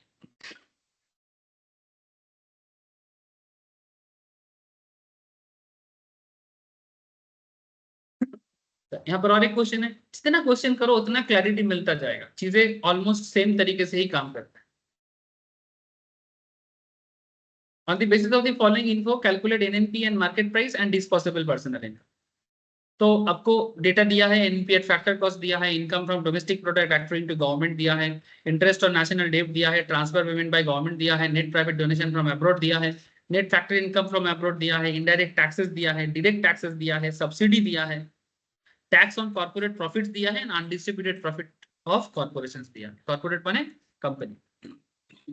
तो आपको जो पता है आपको वहां से जाना है। Actually NNP at market price आपको कैलकुलेट करना है, और डिस्पोजेबल पर्सनल इनकम माने आप जितना कमाते हो उससे जितना टैक्स दे देते हो, उस पे जो बचता है that is your disposable income. मैं कल ही बोला था कि जिस कंट्री का डिस्पोजेबल इनकम जितना ज्यादा होगा वो कंट्री एक्चुअल में रिच बनता है। तो एनएनपी एट मार्केट प्राइस अगर हमें चाहिए तो इसका डेटा हमें इससे मिल जाएगा, NNP at factor cost plus indirect taxes minus subsidy. माने इसको ऐसे भी बोलते हो ना, NNP at market price equals to NNP at factor cost plus, या फिर आप ऐसे बोलोगे प्लस एनआईटी, या फिर ऐसे बोल सकते हो कि इनडायरेक्ट टैक्सेस माइनस सब्सिडी, क्योंकि इनडायरेक्ट टैक्सेस माइनस सब्सिडी माने एनआईटी तो होता है, एनआईटी माने नेट इनडायरेक्ट टैक्सेस। तो आप एनएनपी एट फैक्टर कॉस्ट, ये आपको डेटा है। अच्छा, जहां पर एनएनपी एट फैक्टर कॉस्ट कैसे मिलेगा, that is a question. Sir NNP at factor cost का फॉर्मूला होता है NDP at factor cost plus NFI है, net domestic product at factor cost plus NFI. तो जो डेटा आपको मिलता है आप उसी से काम चलाना पड़ेगा। क्या हमारे क्वेश्चन पे NDP at factor cost given है? माने आपको तोड़ में पहुंचने के लिए कुछ ना कुछ तोड़ फोड़ करना पड़ेगा, फिर जाके देखोगे कि आपके क्वेश्चन में कुछ ना कुछ आवेगा। डायरेक्टली हमेशा नहीं मिलेगा। तो NDP at factor cost plus NFI है। क्या एनएफआई का डेटा गिवन है क्या? यस, 80 का दिया ना। तो अगर एनडीपीएफसी मिल गया, एनएफआई मिल गया, टोटल करके आपको मिल जाता है इतना अमाउंट जितना प्लस करके होता है, प्लस माइनस और क्या बताऊंगा मैं, छोड़ो। अब हमें क्या चाहिए, NNPMP, national net national product at market price. तो net national product at market price का फॉर्मूला क्या है, जो हमें एनडीपीएफसी मिला है, माने net domestic product at factor cost जो मिला है, NNPFC plus NNPFC plus indirect taxes minus subsidy. अब क्वेश्चन में देखो, आपको इनडायरेक्ट टैक्सेस का डेटा भी मिल जाएगा और सब्सिडी का डेटा भी मिल जाएगा। ये रहा इनडायरेक्ट टैक्सेस, ये रहा सब्सिडी। डिफिकल्ट नहीं है सर, क्वेश्चन इजी होते हैं। एक बार कॉन्सेप्ट तो मैंने बार बार बोला है, अब जितना आप इस चीज को दिमाग में घसते जाओगे चीजें ऑटोमेटिकली क्लैरिटी देता जाएगा। प्रैक्टिस के बिना परफेक्शन नहीं आएगा। एग्जाम सिचुएशंस में परफेक्शन लाने के लिए आपको प्रैक्टिस तो करना पड़ेगा। अब जितना वैरायटीज ऑफ प्रैक्टिस करो, क्वेश्चन में फॉर्मूलाज को इधर उधर करके तोड़ फोड़ करो, जो करना है कुछ ना कुछ निकल के आ जाएगा, और डेटा भी आपका अवेलेबल होता दिखेगा। मैं आपको एक फार्मूला का भी शीट दिया ना, शॉर्ट में जहां फार्मूला दिया हुआ है, आप मैट के अंदर से भी फार्मूला को देख लो, जहां से जो भी पॉइंट आपको मिलता रहे आप उसी से अपना फार्मूला सारा नेशनल इनकम का पॉइंट डाउन करके रखो और दिमाग में चलाते चलो, देखना कुछ ना कुछ हिसाब मैच करता है। अच्छा, तो फिर इस तरह से ये भी आ गया। अच्छा, हमें पूछा गया था disposable personal income. Disposable personal income क्या होता है, पर्सनल इनकम से पर्सनल टैक्स, इनकम टैक्स देने के बाद जो बचता है। अब पहले तो कैलकुलेट कर लो पर्सनल इनकम। पर्सनल इनकम का फॉर्मूला होता है sir national income plus income received but not earn, अभी तो पढ़ा है, minus income earn but not received. ठीक है, तो नेशनल इनकम का डेटा हमें ऑलरेडी मिल चुका था, दैट इज 4980 माने एनएनपीएफसी। इसके साथ income received but not earn,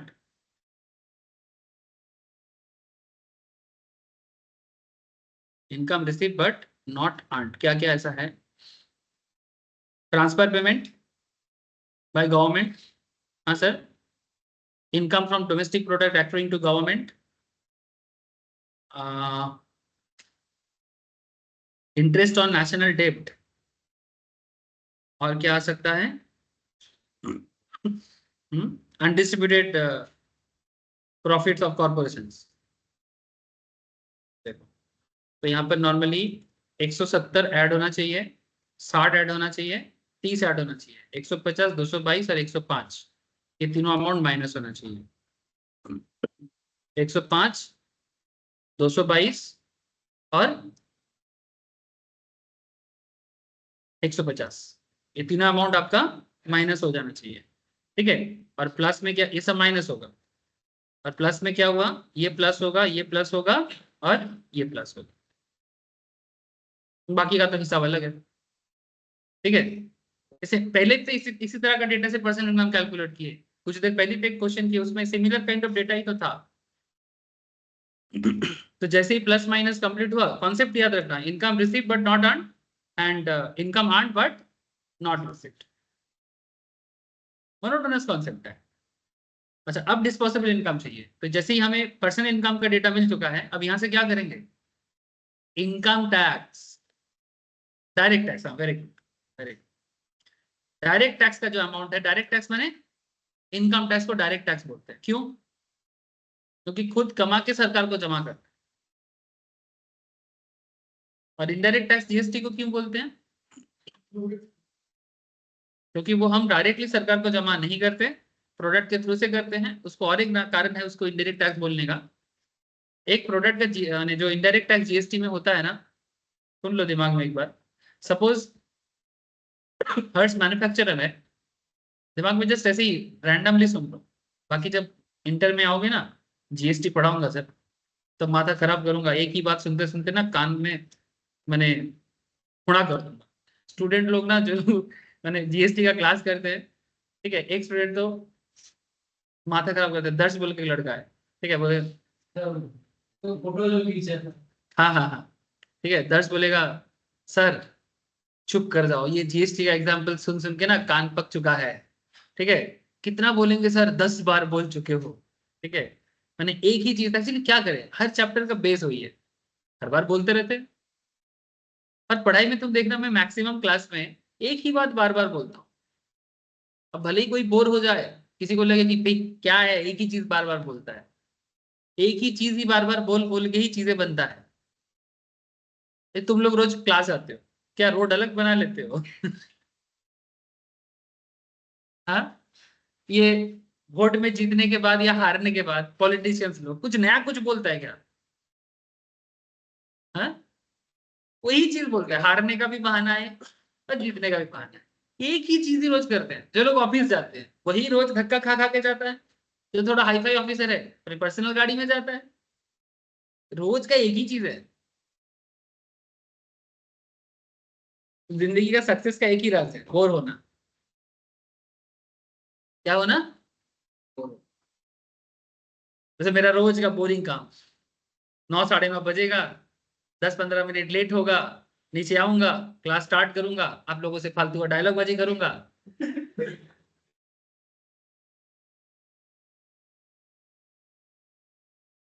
उसके बाद और क्या, वही डायलॉग बाजी, उसी का वही काम है मेरा।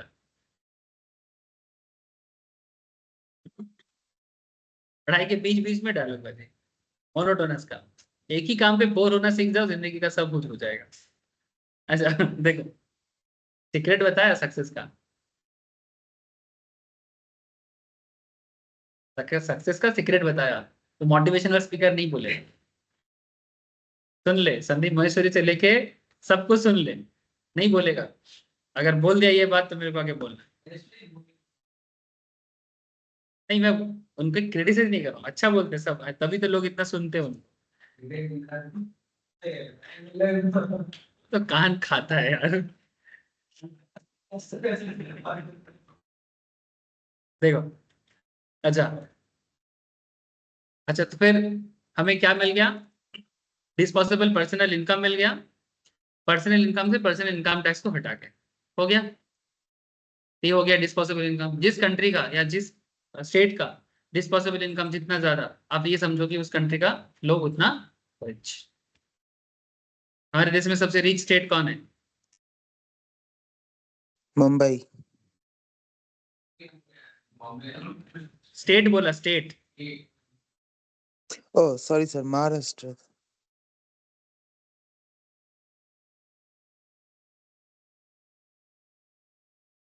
देखो ये भी जीडीपी से ही पता चलता है। List of Indian states and union territories by GDP, दिमाग में भर लो थोड़ा सा। ओवरऑल जीडीपी में सबसे ज्यादा जीडीपी है सर महाराष्ट्र का, ठीक है, सबसे ज्यादा जीडीपी है महाराष्ट्र का। इसको बोलते हैं GSDP, gross state domestic product. इसी को जोड़ के नेशनल जीडीपी आता है। तो अलग से नेशनल जीडीपी उसका अलग से नहीं होता, स्टेट का जीडीपी निकाल लो, डेटा कलेक्ट कर लो, टोटल कर दो, नेशनल जीडीपी हो जाएगा। महाराष्ट्र, तमिलनाडु, कर्नाटका, उत्तर प्रदेश, गुजरात, वेस्ट बंगाल जीडीपी में 6ठे स्थान में है। मजाक नहीं है, इतना भीड़ ऐसे ही नहीं है। लेकिन पर हेड इनकम में काफी पीछे है, दिखाता हूं। राजस्थान, तेलंगाना, आंध्रा, मध्य प्रदेश, केरला एक्सेट्रा, इस तरह से जीडीपी लोएस्ट में आएगा कौन? अंडमान निकोबार। त्रिपुरा है सर 24 में, ठीक है।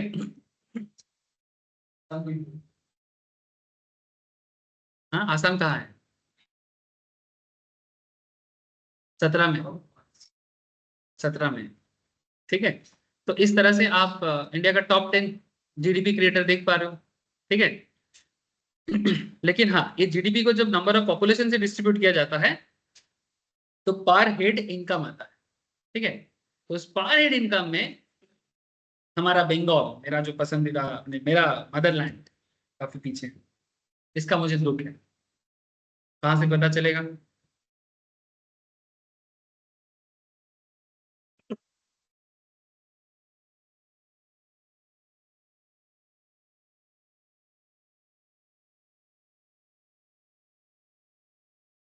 जीडीपी पर कैपिटा, ठीक है। अगर इसको जीडीपी पर कैपिटा से देखा जाए, दिस इज द, देखो ओवरऑल जीडीपी भी इंपॉर्टेंट है, लेकिन अगर तुमको कंट्री स्टेट का रिचनेस समझना है कि कंट्री स्टेट का लोगों के पास, लोग गरीब है कि रिच है, तो उसको समझने का सही तरीका है ये जीडीपी पर कैपिटा कॉन्सेप्ट, ठीक है। इसमें सिक्किम नंबर 1 स्पॉट पे है, ठीक है। सेकंड में गोवा, दिल्ली। नॉर्मल मेन माने नॉर्मल लैंड के अंदर दिल्ली वाले लोग काफी रिच होते हैं। चंडीगढ़, तेलंगाना, ये सबसे इंप्रूवमेंट दिया है नॉर्मल स्टेट होके भी। एक नॉर्मल स्टेट है, देखो सिक्किम छोटा स्टेट है, इसका काफी रेस्ट्रिक्शंस है, हर कोई वहां पर जाके रह नहीं सकता, there are lots of restriction. Goa में भी कुछ अपना रूल चलता है, गोवा बहुत दिन तक अपना रूल में बना रहा है। दिल्ली यूनियन टेरिटरी के नेशनल कैपिटल रीजन है, दिल्ली का अपना एक फैसिलिटीज है। चंडीगढ़ भी स्पेशल तरीके से दोनों स्टेट का कैपिटल होके रहा है। तेलंगाना एक कंप्लीट स्टेट है, कर्नाटका एक कंप्लीट स्टेट है, ये तेलंगाना, कर्नाटका, हरियाणा एक complete state, Tamil Nadu complete state, Gujarat complete state. ये है एक्चुअल डेवलपमेंट। बाकी होगा तो कुछ फैसिलिटीज का मैटर है, लेकिन एक कंप्लीट स्टेट होने के बाद भी पर हेड इनकम इतना अच्छा है, ये क्रेडिट देने लायक है। कहाँ है बंगाल, दिख रहा है?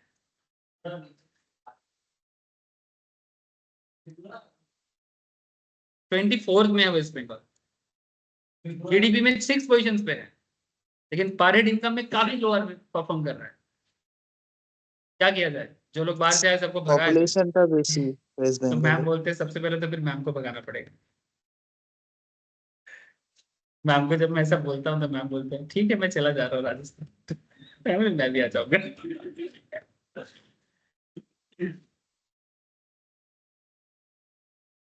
देखो भाई, देश का लोग देश के अंदर रहेगा ठीक है, उसमें कोई प्रॉब्लम नहीं है, बस विदेश के लोगों को एंट्री मत दो यार। एटलीस्ट जो लोग धर्म के आधार पे और जात पात करके हमसे अलग हुए हैं, उनको क्यों लेना?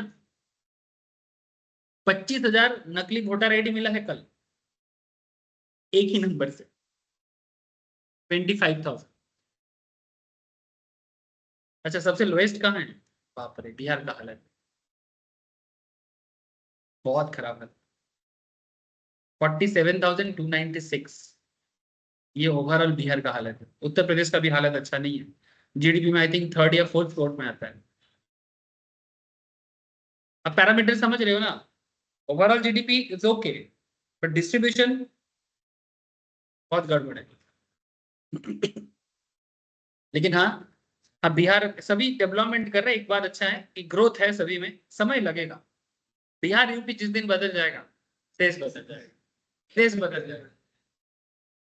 बिहार यूपी से ही सब कुछ डिपेंड करता है, और भारत का प्रधानमंत्री का रास्ता भी यूपी से चुन के जाते हैं। प्रधानमंत्री का क्या होगा वो यूपी ही डिसाइड करता है। इस बार भी मोदी का जो सिंहासन हिला था यूपी ने ही डिसाइड किया। तो समझ रहे हैं, ये सब डेटा चेक करना, समझ रहे हो ना आप लोग। बस जीडीपी सीखा और इतना नहीं सीखा तो फिर क्या सीखा। चलो अच्छा, अभी मैं आपको एक मेथड, अच्छा सर्कुलर बोल दिया था, सर्कुलर में और बात नहीं करते हैं।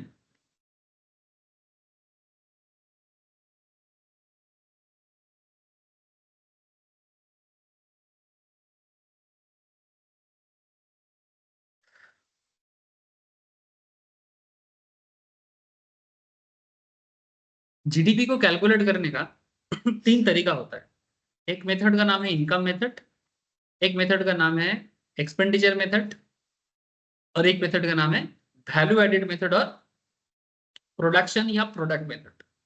ठीक है, इसमें से कौन सा मेथड बेहतर है इसको लेके कंट्रोवर्सी हो सकता है, बट सारे के सारे मेथड ही सही है। माने तुम वैल्यू एडेड मेथड या प्रोडक्ट मेथड को लेके भी जीडीपी कैलकुलेट कर सकते हो, तुम इनकम मेथड को भी जीडीपी के लिए यूज कर सकते हो, और तुम एक्सपेंडिचर मेथड को भी यूज कर सकते हो। मैं कुछ क्वेश्चन के थ्रू से आपको समझाता हूँ। Calculate national income by value added method with the help of following data. Value added बोला है, सेल्स का डेटा दिया, ओपनिंग स्टॉक दिया, इंटरमीडिएट कंजम्पशंस दिया, क्लोजिंग स्टॉक दिया, net factor income from abroad दिया, डिप्रिसिएशन दिया, एक्साइज ड्यूटी या एक्साइज टैक्स दिया, एंड सब्सिडीज दिया। तो जब हम लोग net value national income value added method में कैलकुलेट करते हैं फैक्टर कॉस्ट के थ्रू से, तो यहाँ पर हम लोग जीडीपी एमपी माइनस डिप्रिसिएशन, ये सब फॉर्मूला पहले बोला गया है। मैं जस्ट आपको वहां पर ना दिखा के डायरेक्टली क्वेश्चन के अंदर दिखा रहा हूँ। GDP MP minus depreciation plus NFIA minus indirect net indirect taxes. ये सब कॉन्सेप्ट क्या है आप लोग जानते हो, जीडीपी एमपी जानते हो, डिप्रिसिएशन जानते हो, एनएफआईए जानते हो, नेट इनडायरेक्ट टैक्सेस जानते हो। बस इतना जान लो, जब वैल्यू एडेड मेथड में फैक्टर कॉस्ट में कैलकुलेट किया जाता है तो इस तरह से किया जाता है। अब यहाँ पर हमें क्या करना है, जहां पर जीबीए एमपी, जीबीए माने gross value added market price, value of output माने टोटल जो भी प्रोडक्शन देश में हो रहा है उसका आउटपुट का वैल्यू कितना, और इंटरमीडिएट लेवल में कितना हम लोग कंज्यूम कर ले रहे हैं। दूध से दही बनता है, लेकिन अगर दही फाइनल प्रोडक्ट है, कुछ दूध तो पहले भी खा लिया जाता है फॉर एग्जाम्पल। तो अगर दूध से दही बनने के प्रोसेस में कुछ दूध पहले खा लिया गया तो उसको क्या बोलेंगे, इंटरमीडिएट कंजम्पशन। उसका भी वैल्यू है, दूध का वैल्यू नहीं है क्या, लेकिन दूध से दही बनेगा उसका एक अलग वैल्यू। या फिर दही से मानो मक्खन मिलेगा, दही को मत के मक्खन मिलता है, मिलता है कि नहीं मिलता। तो अगर दही से मक्खन मिल रहा है तो दही इंटरमीडिएट कंजम्पशन से हो गया, कुछ कंजम्पशन में जाएगा कुछ मक्खन बनेगा, हाँ या ना। इस तरह का बहुत सारी चीजों में होता है। दूध दही के अलावा और भी चीजें हैं, पेट्रोलियम में तो बहुत होते हैं प्रोसेसिंग में। जब पेट्रोल फाइनल मिलता है उसको प्रोसेस करते करते कितना चीजें मिलती है। ये जो प्लास्टिक भी तो उसी पेट्रोलियम प्रोडक्ट का ही एक छोटा सा हिस्सा है। ये जो हम लोग प्लास्टिक यूज करते हैं, पॉलीलीन, टेरिलीन, इस तरह की चीजें बनते हैं जिससे प्लास्टिक्स बनता है। There are lots of thing. तो जो भी मेन आउटपुट है उसके बीच में अगर कुछ भी इंटरमीडिएट चीजें बाहर होता है उसको माइनस करो, जो भी वैल्यूएशन है। तो जीबीए क्या हो जाएगा, value of output minus intermediate consumption. मैं इसका एक और एग्जांपल दिया था, एक फाइनल कार और टायर्स। अब कार का वैल्यू मानो 7 लाख का, लेकिन टायर जो ऑलरेडी कार पे लगा हुआ है, अब टायर जब बना था, मानो 4 चक्का है तो 4 टायर का दाम मान लेते हैं कितना होता है एवरेज में, बोल 20,000 करके। चल अगर 80,000 का टायर लगा हुआ है तेरे गाड़ी पे, या 1 लाख का चल मान लेते हैं, तो जब टायर को तुम बनाए थे, टायर का अलग से हिसाब हुआ था कि एमआरएफ कंपनी का हो या सीएट का हो या जिसका भी हो, उसका एक अलग से वैल्यू हुआ था। फिर उसको जब तुम फाइनल कार के अंदर डाल दिए तो कार के वैल्यू में घुस गया। तो एक बार तुम 1 लाख को अलग से काउंट करोगे, फिर तुम कार के वैल्यू में काउंट करोगे, डबल काउंटिंग नहीं हो जाएगा। इसलिए जब फाइनल कार को कंप्यूट करते हो वैल्यू ऑफ आउटपुट, तो कार से टायर को अगर कंज्यूम वैल्यूएशन कर लिए उसको, तो उसको माइनस कर दो, नहीं तो डबल काउंट हो जाएगा। मैंने दूध का दाम भी पकड़ना है, दही का दाम भी पकड़ना है, तो कैसे चलेगा? अगर दूध कंज्यूम कर चुके हो तो कैलकुलेट करो, अगर टायर अलग से एक कंपनी का कंजम्पशन के अंदर दिखा रहा है तो उसको कंज्यूम कर लो, या तो टायर कंपनी का हिसाब मत लो, गाड़ी कंपनी के हिसाब से काउंट कर लो। लेकिन वैसे नहीं होता है, हर कंपनी का अपना प्रोडक्शन है, इसलिए जब गाड़ी का ऐसे हिसाब होगा, गाड़ी का कॉस्टिंग से टायर का कॉस्टिंग को माइनस किया जाएगा, फिर गाड़ी का वैल्यू नहीं। इस तरह से हर किसी का जो भी मेन प्रोडक्शन है, जैसे टाटा इंजन बनाते हैं, ढांचा बनाते हैं, टाटा टायर नहीं बनाते, तो टायर का कॉस्ट टाटा कंपनी के वैल्यूएशन के साथ नहीं जोड़ा जाएगा, वो जो भी कंपनी टायर बनाती है उसके वैल्यूएशन के साथ जोड़ा जाएगा। इस तरह के कॉन्सेप्ट को वैल्यू एडेड बोलते हैं। जितना वैल्यू एडिशन हो रहा है उतना वैल्यू का ही काउंटिंग करो, जो ऐड नहीं होगा उसको काउंट नहीं करना है, और डबल काउंटिंग नहीं करना है। बात समझ में आ रही है कि नहीं आ रही? अच्छा, वैल्यू ऑफ आउटपुट का एक और चीज है, ये प्योर कॉस्टिंग है। तुम्हारे पास आउटपुट माने कितना प्रोडक्शन, तुम कितना प्रोडक्शन हुआ है कैसे बोलोगे? जितना तुम्हारा सेल्स हुआ है मार्केट में, और जितना अभी भी तुम्हारे स्टॉक में चेंज पड़ा हुआ है, माने opening stock minus closing stock.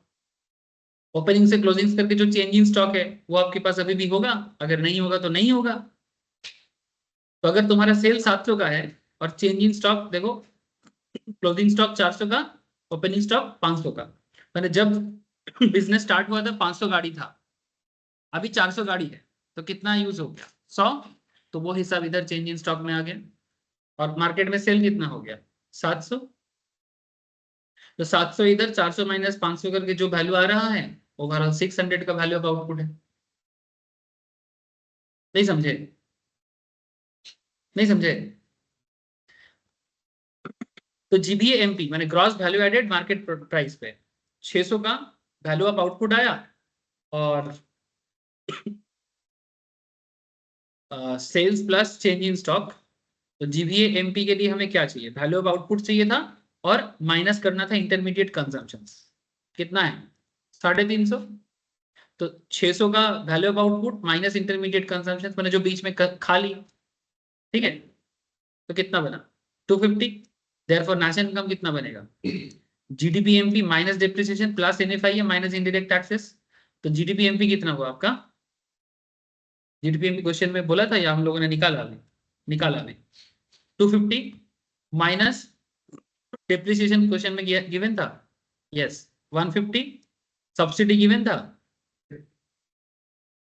Subsidy नहीं सॉरी, अच्छा एनएफआईए का डेटा कितना है? 30 ठीक है। तो GDP MP minus depreciation plus NFIA and minus net indirect taxes, मैंने जितना हम सरकार के घर में टैक्स देंगे, जैसे यहाँ पर देखो, ये नहीं इनडायरेक्ट टैक्स नहीं बोला, बोला एक्साइज टैक्स। इनडायरेक्ट टैक्स नहीं बोला, एक्साइज टैक्स बोला। अब आपको पता होना चाहिए, मैं कल भी क्लास में बोला था। अब हर बात लिखा नहीं सकते, कितना बात लिखाएंगे बोलो, पागल हो जाओगे। तो पढ़ते पढ़ते दिमाग में बसाना है। कितना आज की डेट में हमारे देश में नॉर्मली कितना इनडायरेक्ट टैक्सेस चलता है? GST and customs. लेकिन एक्साइज ड्यूटी पहले भी था, आज भी है। प्रोडक्ट गोडाउन मैंने फैक्ट्री में बनेगा, फिर फैक्ट्री गोडाउन से शोरूम तक जाएगा, जाने से पहले एक्साइज ड्यूटी देने के बाद ही एक मैन्युफैक्चरर प्रोडक्ट को शोरूम तक लेके जा सकता है, और वही एक्साइज ड्यूटी को आज की डेट में जीएसटी के अंदर घुसा दिया गया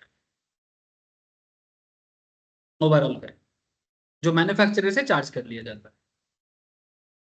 क्योंकि देश में एक ही टैक्स एंड एडमिनिस्ट्रेशन रखना चाहता था, दैट इज जीएसटी कॉन्सेप्ट। और इसके लिए जीएसटी कॉन्सेप्ट का एक नाम है वन नेशन वन टैक्स, ताकि अलग से और डिपार्टमेंट ना बने, क्योंकि नाम अलग होने से डिपार्टमेंट बन जाएगा, काम वही है। नाम देखो भाई, पहले कितना था, पहले ना जीएसटी एक्साइज था, वैट था, सर्विस टैक्स था, एंट्री टैक्स था, ऑक्ट्रॉय बोल के था, एंटरटेनमेंट टैक्स बोल के था। ऐसे कम से कम 7-8 तरह का टैक्स को एक करके जीएसटी बनाया गया। और पहले क्या था, इतना सारा डिपार्टमेंट कोई एक दूसरे के साथ कनेक्ट नहीं करता था, माने लिंकअप नहीं था, सिंक्रोनाइजेशन नहीं था। जीएसटी में जब आओगे तो पता चलेगा, एक क्रेडिट मिलता है। माने एक बिजनेसमैन जब एक प्रोडक्ट खरीदने के लिए, सपोज तुमने 1000 रुपए का प्रोडक्ट खरीद रहे हो, उसमें 18% जीएसटी है, बिजनेस टू बिजनेस का बात कर रहा हूँ, तो तुमको 180 टका जीएसटी देना पड़ता है। मान की हर्ष ने ये प्रोडक्ट परचेज करके लेके आया, 180 टका जीएसटी देके। अब हर्ष जब ये प्रोडक्ट स्नैच इसको सेल करेगा, मान के 1000 पे 1200 टका बनाया, 200 टका वैल्यू एडिशन किया, फिर प्लस 200 करके 1000 पे 200 ऐड किया, तो 1200, उसके ऊपर 18% जीएसटी, कितना होता है, 216 होता है। अब जब स्नेहासिस को सरकार बोलेगा कि स्नेहासिस भाई दो 216 टका टैक्स दो, ठीक है, तो स्नेहासिस एक्चुअली पहले हर्ष को 180 टका दे चुका है। एक्चुअली 1000 का प्रोडक्ट जब हर्ष ने खरीद के लाया, तो उसमें, अच्छा मैं थोड़ा एग्जांपल को ऐसे बोलना चाहिए था, स्नेहासिस ने हर्ष से प्रोडक्ट खरीदा, तो स्नेहासिस हर्ष को 180 टका जीएसटी दिया। अब स्नेहासिस मानो मेरे को बेच रहा है, तो स्नेहासिस मेरे को प्रॉफिट लगा के 216 टका जीएसटी लगा के बेच रहा है, 18% जो होता है। अब सरकार स्नेहासिस को बोल रहा है कि 216 टका पे करो हमें, तब स्नेहासिस बोलता है कि वेट गवर्नमेंट, 216 में से 180 मेरा क्रेडिट है, तो वो अभी सिर्फ 36 रुपया ही सरकार के घर में देगा। मैंने ऐसा नहीं है कि जीएसटी के कारण, जीएसटी के कारण सरकार टैक्स पर लेता है, लेकिन यहाँ पर क्रेडिट सिस्टम चलता है, जिसके कारण बार्डन शिफ्ट होता रहता है। मैंने मैन्युफैक्चरर अपना बार्डन होलसेलर पे लगाता है, होलसेलर उसको डीलर पे लगाते हैं, डीलर उसको रिटेलर पे लगाते हैं, फिर जाके सारा बार्डन एक जन को झेलना पड़ता है, वो है कंज्यूमर। उसके लिए कुछ प्रॉब्लम मैंने सोल्यूशन नहीं। लेकिन B2B केस में जीएसटी के चक्कर में किसी को प्रॉब्लम नहीं है, सब बांट लेते हैं। ये कैसे होता है, ये यहाँ पर टॉपिक नहीं है, इसलिए मैं ज्यादा नहीं बोल पा रहा हूँ। ये डिस्कशन मैं कर लूंगा, आप लोग जब इंटरमीडिएट लेवल में आओगे, वहां पर मैं इनडायरेक्ट टैक्सेस पढ़ाऊंगा, जीएसटी पढ़ाऊंगा, तब मैं आपको क्लैरिटी से समझाऊंगा कि चीजें होता कैसे। बस इतना समझ लो कि जीएसटी का बर्डन बिजनेसमैन को इतना भी नहीं होगा, वो बर्डन शिफ्ट करते रहता है, इसीलिए इसे इनडायरेक्ट टैक्स बोलते हैं। माने आप अकेला डायरेक्टली पूरा बर्डन नहीं ले रहे हो, आप अपना बर्डन शिफ्ट कर, जैसे स्नेहासिस ने हर्ष से लिया था, कितना का 180 टका जीएसटी दिया था, फिर स्नेहासिस मेरे से कितना चार्ज किया, 216, ये 180 टका वो अपने पॉकेट से दिया, लेकिन 216 टका हमसे ले रहा है। फिर मैं जिसको बेचूंगा वहां से जीएसटी कलेक्ट करूंगा, फिर मैं अपना 216 टका का क्रेडिट रखूंगा, और हर बार प्रोडक्ट में वैल्यू एड तो होता ही रहेगा। उसने 1000 में लिया, वो मेरे को 1200 में बेचा, मैं किसी को बेचूंगा 1500 में बेचूंगा, वैल्यू एड तो होगा, तो ऑटोमेटिकली जीएसटी का जो वैल्यूएशन के ऊपर जो वैल्यूएशन है वो बढ़ेगा, और उसमें क्रेडिट ऑटोमेटिकली मिलता जाएगा। हाँ, प्रोडक्ट का दाम तो बढ़ेगा जो फाइनल कंज्यूमर को देना है, लेकिन बिजनेसमैन को कोई इशू नहीं है। हाँ, वो तो करता है, ब्रांडेड जगह में कोई छूट नहीं, नॉन ब्रांडेड में जितना कर सकते हो कर, डोंट वरी। अभी इंडायरेक्ट टैक्सेस में ज्यादा डिस्कशन पॉसिबल नहीं है, इसलिए मैं ज्यादा नहीं करूंगा। अच्छा चलो, मुझे इतना बताओ, कैलकुलेशंस क्लियर हुआ? हाँ, ये क्या था, वैल्यू एडेड मेथड को बेसिस में कैलकुलेशंस करना।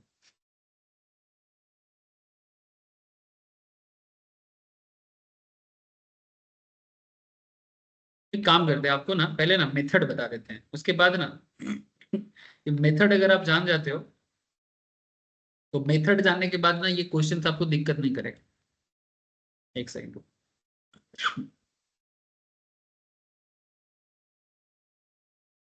कॉन्सेप्ट ही सब कुछ है ना सर। हाँ, कैलकुलेशंस में क्या ही रखा है, प्लस माइनस बच्चा को भी दे दो, 4 बार करेगा, 5 बार बोलेगा हाँ हमको आता है।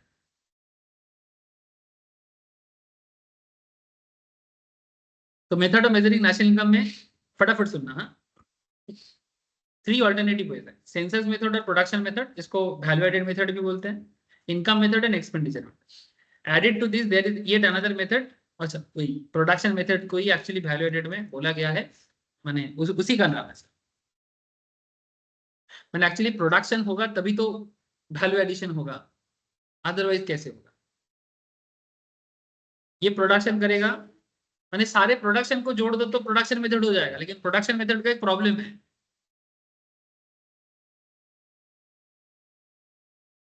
टाटा और एमआरएफ समझो, यही तो बोलने का कोशिश कर रहा था।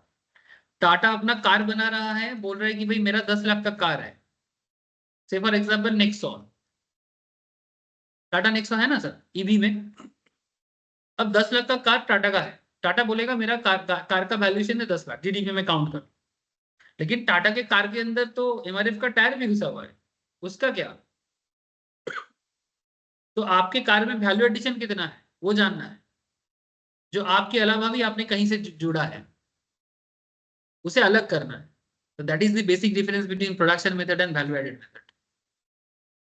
वैल्यू एडेड मेथड में बस एक ही चीज होता है, तो इंटरमीडिएट कंजम्पशन को ध्यान दिया जाता है, और अगर कोई एक्स्ट्रा वैल्यू ऐड होता है।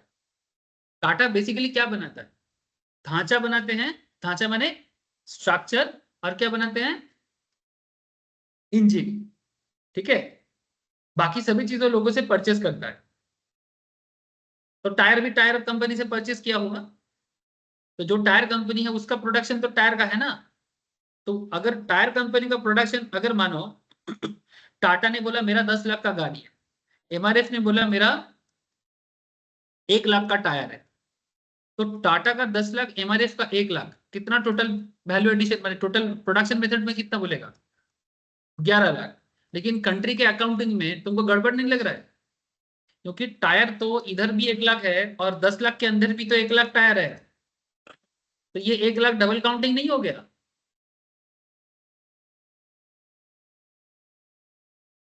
या फिर जो टाटा का वैल्यू है इसी को फाइनल वैल्यू मान लो, एमआरएफ को हटा दो।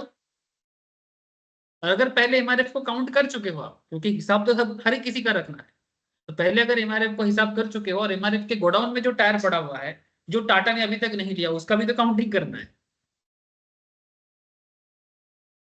तो अगर जो टायर उसके पास है उसका तो काउंटिंग होगा, जो टायर अभी तक टाटा के पास नहीं आया है, माने आ चुका है, वो टाटा की गाड़ी में लग चुका है, उसे माइनस करके हिसाब करेंगे।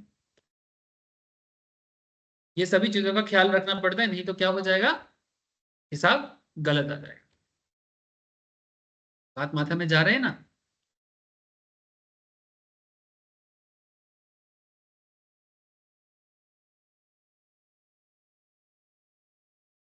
और इनकम मेथड, एक्सपेंडिचर मेथड का हिसाब बड़ा सिंपल है। देश का इनकम जितना हो रहा है उसको जोड़ दो तो इनकम मेथड हो जाए। अच्छा, प्रोडक्ट मेथड के बारे में क्या बोले? It is also known as inventory or product method.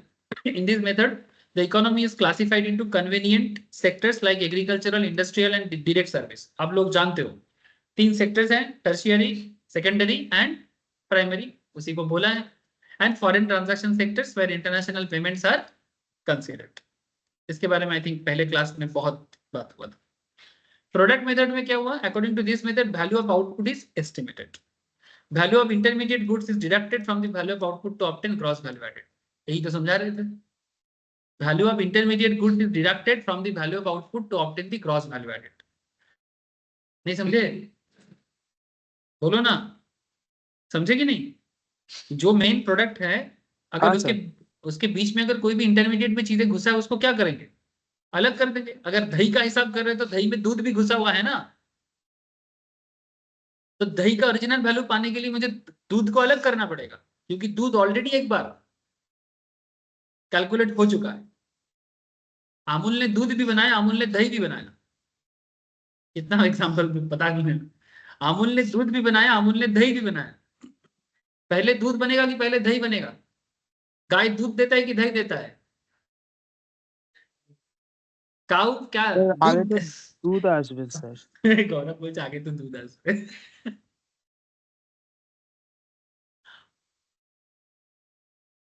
तो इनोसेंट सर, तो पहले दूध आया ना, दूध का पहले पैकेजिंग हुआ। अब जैसे दूध का पैकेजिंग हुआ, दूध का वैल्यूएशन काउंट हो जाएगा ना। अब मानो उसी दूध में से, एग्जांपल के रूप में, उसी दूध में से ही तो दही बन रहा है।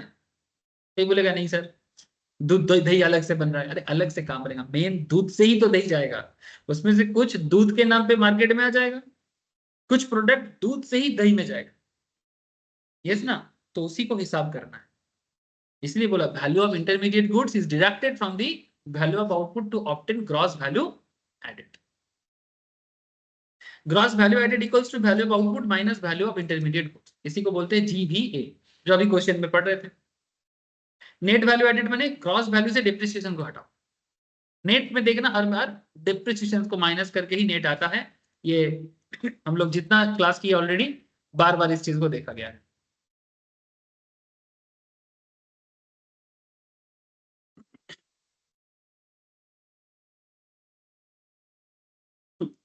प्रोडक्शन मेथड का प्रॉब्लम क्या है, प्रॉब्लम ऑफ डबल काउंटिंग, जो मैं बार बार आपको बोल रहा था। प्रोडक्शन मेथड टर्शियरी सेक्टर्स में समझ में नहीं आता, this method is useful only when output can be measured in physical terms, जैसे कि इंडस्ट्रियल एंड एग्रीकल्चर दिखता है, सर्विस दिखता नहीं है ना। जैसे मैं आपको क्या दे रहा हूँ, सर्विस दे रहा हूँ, अब इसमें क्या इंटरमीडिएट क्या फाइनल क्या समझ में आएगा, हाँ समझ नॉर्मल में समझ आया, मैंने सर्विस मेथड में ये प्रोडक्ट मेथड समझ में नहीं आता है, तो ये प्रोडक्ट मेथड का सबसे बड़ा लिमिटेशन है, ये सर्विस प्रोड्यूस को प्रॉपर्ली काउंट नहीं कर पाता। Exclusion of non marketed product, outcome of hobby और सेल्फ कंजम्पशन। अच्छा हॉबी भी एक्चुअली इकोनॉमी क्या है, वेलफेयर साइंस है, वेलफेयर के अंदर जो भी चीजें आते हैं वो हर चीज जीडीपी में आना चाहिए, हॉबी भी एक वेलफेयर है, आपका जो शौक है वो आपका वेलफेयर है कि नहीं है भाई, at the end of the day सिर्फ जीडीपी से काम नहीं चलता, हैप्पी भी रहना, पैसे के पीछे भागते भागते अगर लाइफ ही ठीक नहीं रहा, जिंदगी झंड हो गया, तो ऐसे पैसे के पीछे भाग के क्या करेंगे, फिर क्या है ना, हफ्ते में 4 शनिवार होनी चाहिए, दारू पीना, हम तो पीते हम तो पीते उते नहीं है, लेकिन जो कॉर्पोरेट कल्चर बना है ना, आप लोग भी उसी कल्चर में ज्वाइन करोगे, बट रिक्वेस्ट है मेरा, कॉर्पोरेट में जाओ काम करो, उस कल्चर का पार्ट।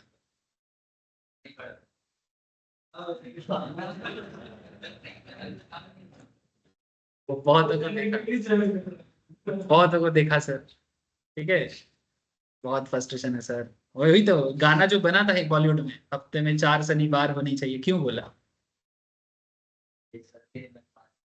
हफ्ते में 4 शनिवार तो नहीं आता, ठीक है, जितना शनिवार आएगा उसमें फ्रस्ट्रेशन, ओके, यानी पैसा कमाते कमाते चीजें नहीं बन रहा है, जो भी हो। आउटकम ऑफ हॉबी और सेल्फ कंजम्पशन, सेल्फ कंजम्पशन क्या होता है, ये एग्रीकल्चर से कनेक्ट कर सकते हो, जैसे हमारे गांव साइड में बहुत चीजें प्रोडक्शन होते हैं, स्पेशली एग्रीकल्चर में धान, आटा माने गेहूं, सब्जी, बहुत सारे छोटे छोटे एग्रीकल्चरिस्ट है, मैंने छोटा छोटा चासी या फार्मर्स, ये फार्मर फैमिलीज जो होते हैं ना, अगर वो छोटा है, छोटा इन द सेंस उनके पास ज्यादा जमीन नहीं है, तो जितना जमीन में वो खेती करता है वो सारा का सारा खेती का चीज उसके खुद के खाने पे ही चला जाता है, उसको मार्केटेबल नहीं किया जाता। अगर वो चीज मार्केटेबल नहीं हुआ तो सरकार को उसके बारे में कुछ खबर भी नहीं मिला, क्योंकि मार्केट में आने पे तो खबर मिलेगा ना, तो वो काउंटिंग भी प्रोडक्शन में मिस कर देते हैं, ये इसका लिमिटेशन है, लेकिन इसका संख्या कम नहीं है जो एक्चुअल जीडीपी में पिक्चराइज नहीं किया जाता। तो समझे कि नहीं समझे, मेरे बहुत सारे रिलेटिव्स में हैं, धान का जमीन है, अब धान भर भर के बन रहा है, साल में 50 बोरा धान बना, 50 बोरा धान का मार्केट में एक प्राइस है, बट वो 50 बोरा धान का प्राइस सरकार को नहीं पता, जिसने बनाया उसने उगाया उसने खाया, वो भी तो जीडीपी का पार्ट है, बट दैट इज मिसिंग। ऐसे जीडीपी बहुत खबर देता है, सब खबर नहीं देता, बात समझ में आ, जीडीपी बहुत खबर देता है पर सब खबर नहीं देता है, लिमिटेशन ऑफ जीडीपी आगे लिखा हुआ है, पढ़ लीजिएगा समझ में आ जाएगा, ऐसे मैं तो स्टोरी के माध्यम से बोल ही देता हूँ।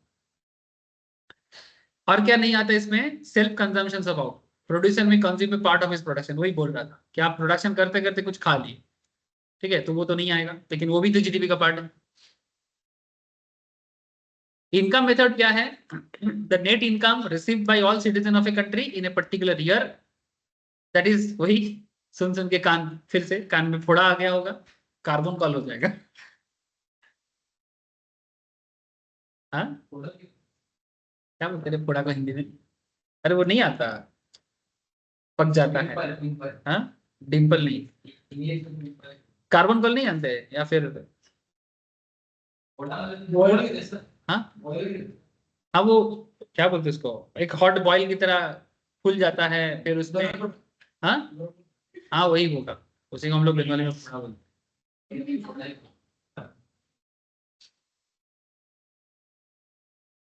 हैं।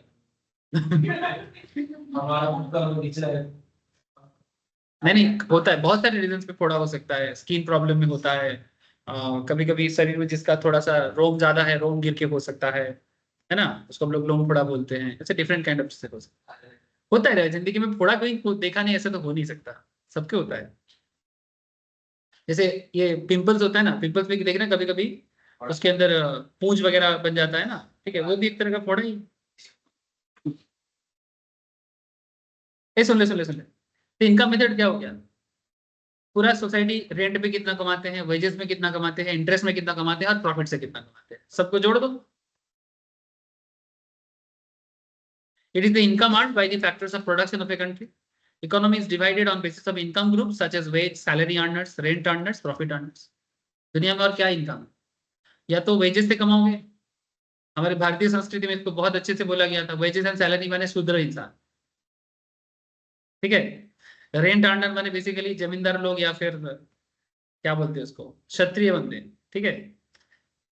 प्रॉफिट माने बिजनेसमैन, वैश्य समाज, ठीक है। इसमें ब्राह्मण समाज नहीं है, उसको कहा, वो एक्चुअली वो अर्न नहीं करता, वो ज्ञान बांटता है,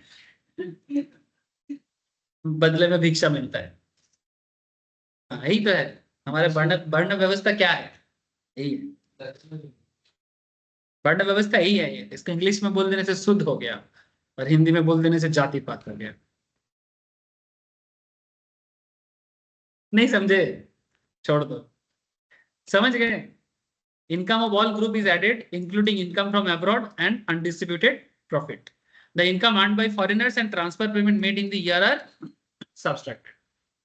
Income earned by foreigner जो इनकम करेगा, और transfer payment made in the year. Transfer payment सरकार हमें जो बिना काम का पेमेंट करता है उसे सब्सट्रैक्ट कर देंगे, माने माइनस कर देंगे, तो जाके हमें इनकम मेथड मिलेगा। इनकम मेथड में अगर जीएनपी कैलकुलेट करना है, wages plus salary plus rent plus interest plus dividend plus undistributed corporate profit plus mixed income plus direct taxes plus indirect taxes plus depreciation plus net income from, जोड़ दो तो income method का GNP मिल जाएगा। इसका problem क्या है? Non monetary income वगैरह जो होता है ना, वो सब काउंट नहीं होता है। Ignore the non monetary section of economic activity. यानी बहुत सारी चीजों का पेमेंट नहीं होता, लेकिन उसका वेलफेयर लोगों को मिलता है। जैसे माँ घर पे कितना प्यार मोहब्बत से आपको खाना खिलाते हैं, रेस्टोरेंट में कोई प्यार मोहब्बत नहीं है, थोड़ा माने उनका सजावटी का दाम ले लेता है। माँ भी तो सजा के देते हैं, दाम देते हो क्या? होटल में जाते हैं, लॉन्ड्री साफ सफाई करके देते हैं, माँ तो फ्री में करते हैं, दाम देते हो क्या? या माँ, या माँ जैसे कोई भी आपके फैमिली में। तो ऐसे बहुत सारे नॉन मॉनेटरी कॉन्सेप्ट है। कोई घर पे गार्डन बना रहा, गार्डन हम लोग देखने जाते हैं इको पार्क में, सेल्फी खींचते हैं गार्डन के नीचे, पेमेंट करना पड़ता है उसके लिए। लेकिन अगर घर पे गार्डन है, वो तो फ्री में बन रहा है एक तरह का, जो गार्डनिंग कर रहा है।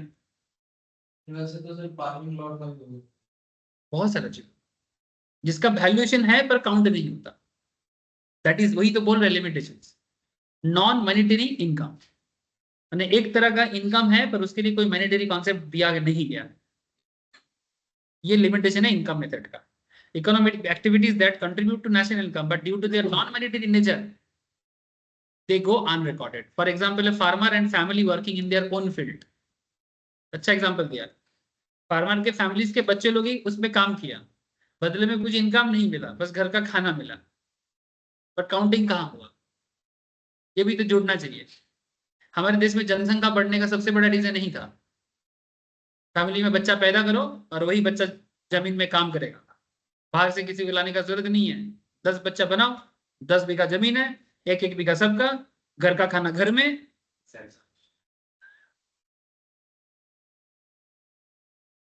पॉपुलेशन इंक्रीज का ये वन ऑफ दी रीजन माना गया है। एक्सक्लूजन नॉन मार्केटेड सर्विस, जैसे mother service to the family, देखो बोला है mother service to the family. Manasi Chhillar बोल के एक जन था ना सर, जो मिस यूनिवर्स या ऐसा कुछ हुआ था, मिस वर्ल्ड, उनको ब्यूटी कॉन्टेस्ट में पूछा गया था अगर आपको परमिशन दिया जाए किसी को कौन से प्रोफेशन को सबसे हाई सैलरी दोगे, तो उन्होंने बोला था अगर माँ अगर कोई प्रोफेशन होता तो मैं सबसे ज्यादा सैलरी माँ को देता। फिर वर्ल्ड इकोनॉमी में सारे के सारे इकोनॉमिस्ट लोग जुड़ गए कि माँ का सैलरी मिनिमम कितना होना चाहिए, मिनिमम वर्ल्ड वाइड 45,000 हिसाब किया था वो एवरेज में, यानी develop nation, middle class nation, गरीब नेशन सब मिला जुला के एवरेज आया था 45,000 पर मंथ। इससे मैं एक चीज लिया कि अगर आप अपने माँ के प्रति मोहब्बत प्यार या दायबद्ध हो तो इतना कमाओ जिंदगी में कि 45,000 माँ को दे पाओ, बाकी जो होगा वो आपका, इतना मेहनत कर लो। सर वही तो इकोनॉमिस्ट लोग कैलकुलेट किया है कि एक माँ का काम मार्केट में, सिंपल डिसीजन है सर, एक माँ का काम मार्केट में लेने जाओ कितना खर्चा पड़ता है, सुबह से लेके शाम तक वही काम तुम किसी से बाहर वाला से कर, R1 कंपनी से करवा लो, सुबह से लेके शाम तक घर का कूड़ा कटकर साफ करने से लेके रात को सोने तक माँ जो अनलिमिटेड सर्विस देते हैं, इसको R1 कंपनी के सर्विस से कभी जोड़ के देखो, माँ का सैलरी का पता लग जाएगा। प्रॉफिट हटा दो, कॉस्टिंग ही देख लो,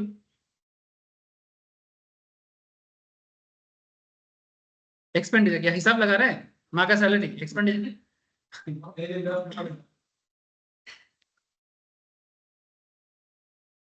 expenditure method, total expenditure incurred by the society in a particular year is added together to get that year's national income। इसमें क्या करते हैं देश, सारे के सारे खर्चा को ऐड करते हैं। जैसे खर्चा कौन कर सकता है, जैसे पर्सनल कंजम्पशन जो हम लोग करते हैं, डोमेस्टिक इन्वेस्टमेंट जो देश का डोमेस्टिक सरकार करते हैं, government expenditure on goods and service, and net foreign investment. Net domestic investment माने देश के अंदर जो बड़े बड़े बिजनेस एंड एक्सेट्रा वो जो खर्चा करते हैं, इसे नेट डोमेस्टिक इन्वेस्टमेंट बोलते हैं। गवर्नमेंट एक्सपेंडिचर माने सरकार गुड्स एंड सर्विस के लिए जो खर्चा करते हैं, और नेट फॉरेन इन्वेस्टमेंट माने फॉरेन में हम लोग जो इन्वेस्टमेंट करते हैं, सभी हम लोग का एक तरह का खर्चा है, सभी खर्चा को जोड़ दो आपको एक्सपेंडिचर मेथड मिल जाएगा। इसमें क्या चीज पकड़ में नहीं आता, बार्टर सिस्टम पकड़ में नहीं आता, ओन कंजम्पशंस पकड़ में नहीं आता, एंड इन्फ्लेशन अगर इफेक्ट हो रहा है ये पकड़ में नहीं आता। तो सभी का अपना अपना प्रॉस एंड कॉन्स है जो आपको मैं बता दिया। अब आप लोग को एक छोटा सा काम करना है। अच्छा, difficulties in measurement of national income, सारा पॉइंट में ऑलरेडी बात कर चुका हूँ। आप लोग प्लीज एक बार नोट्स में दिया हुआ है गो थ्रू कर लीजिएगा, और कुछ फॉर्मूलाज भी इसी नोट्स के अंदर आपको मिलेगा, आप वहां से गो थ्रू कर लीजिएगा। मैंने फॉर्मूले सब में बोल दिया। और क्वेश्चन प्रैक्टिस के लिए आपको आई थिंक यहाँ पर हर मेथड का, expenditure method, production method, expenditure method, production method, सभी मेथड्स के ऊपर यहाँ पर तुमको 4-5 क्वेश्चन मिल जाए। प्लीज एक बार गो थ्रू करके आइएगा। आई थिंक इलस्ट्रेशन 14, 15, 16, 17 करके 4-5 क्वेश्चन है। ठीक है, इतना कर लोगे ना, अगर कोई डाउट हुआ मुझे पूछ लेना। नेक्स्ट वीक में नेशनल इनकम का एक एडवांस पॉइंट है ना, केन्स बोल के, नेशनल इनकम हो गया, ठीक है, केन्स का जो कॉन्सेप्ट है वो मैं नेक्स्ट दिन डिस्कस कर दूँ। तो फिर नेशनल इनकम चैप्टर से और कोई प्रॉब्लम नहीं होना चाहिए। ठीक है, बस प्रैक्टिस करो, डाउट होने से पूछो। ठीक है, और उसके बाद मैं मनी पढ़ाऊंगा। क्या पढ़ाऊंगा? मनी।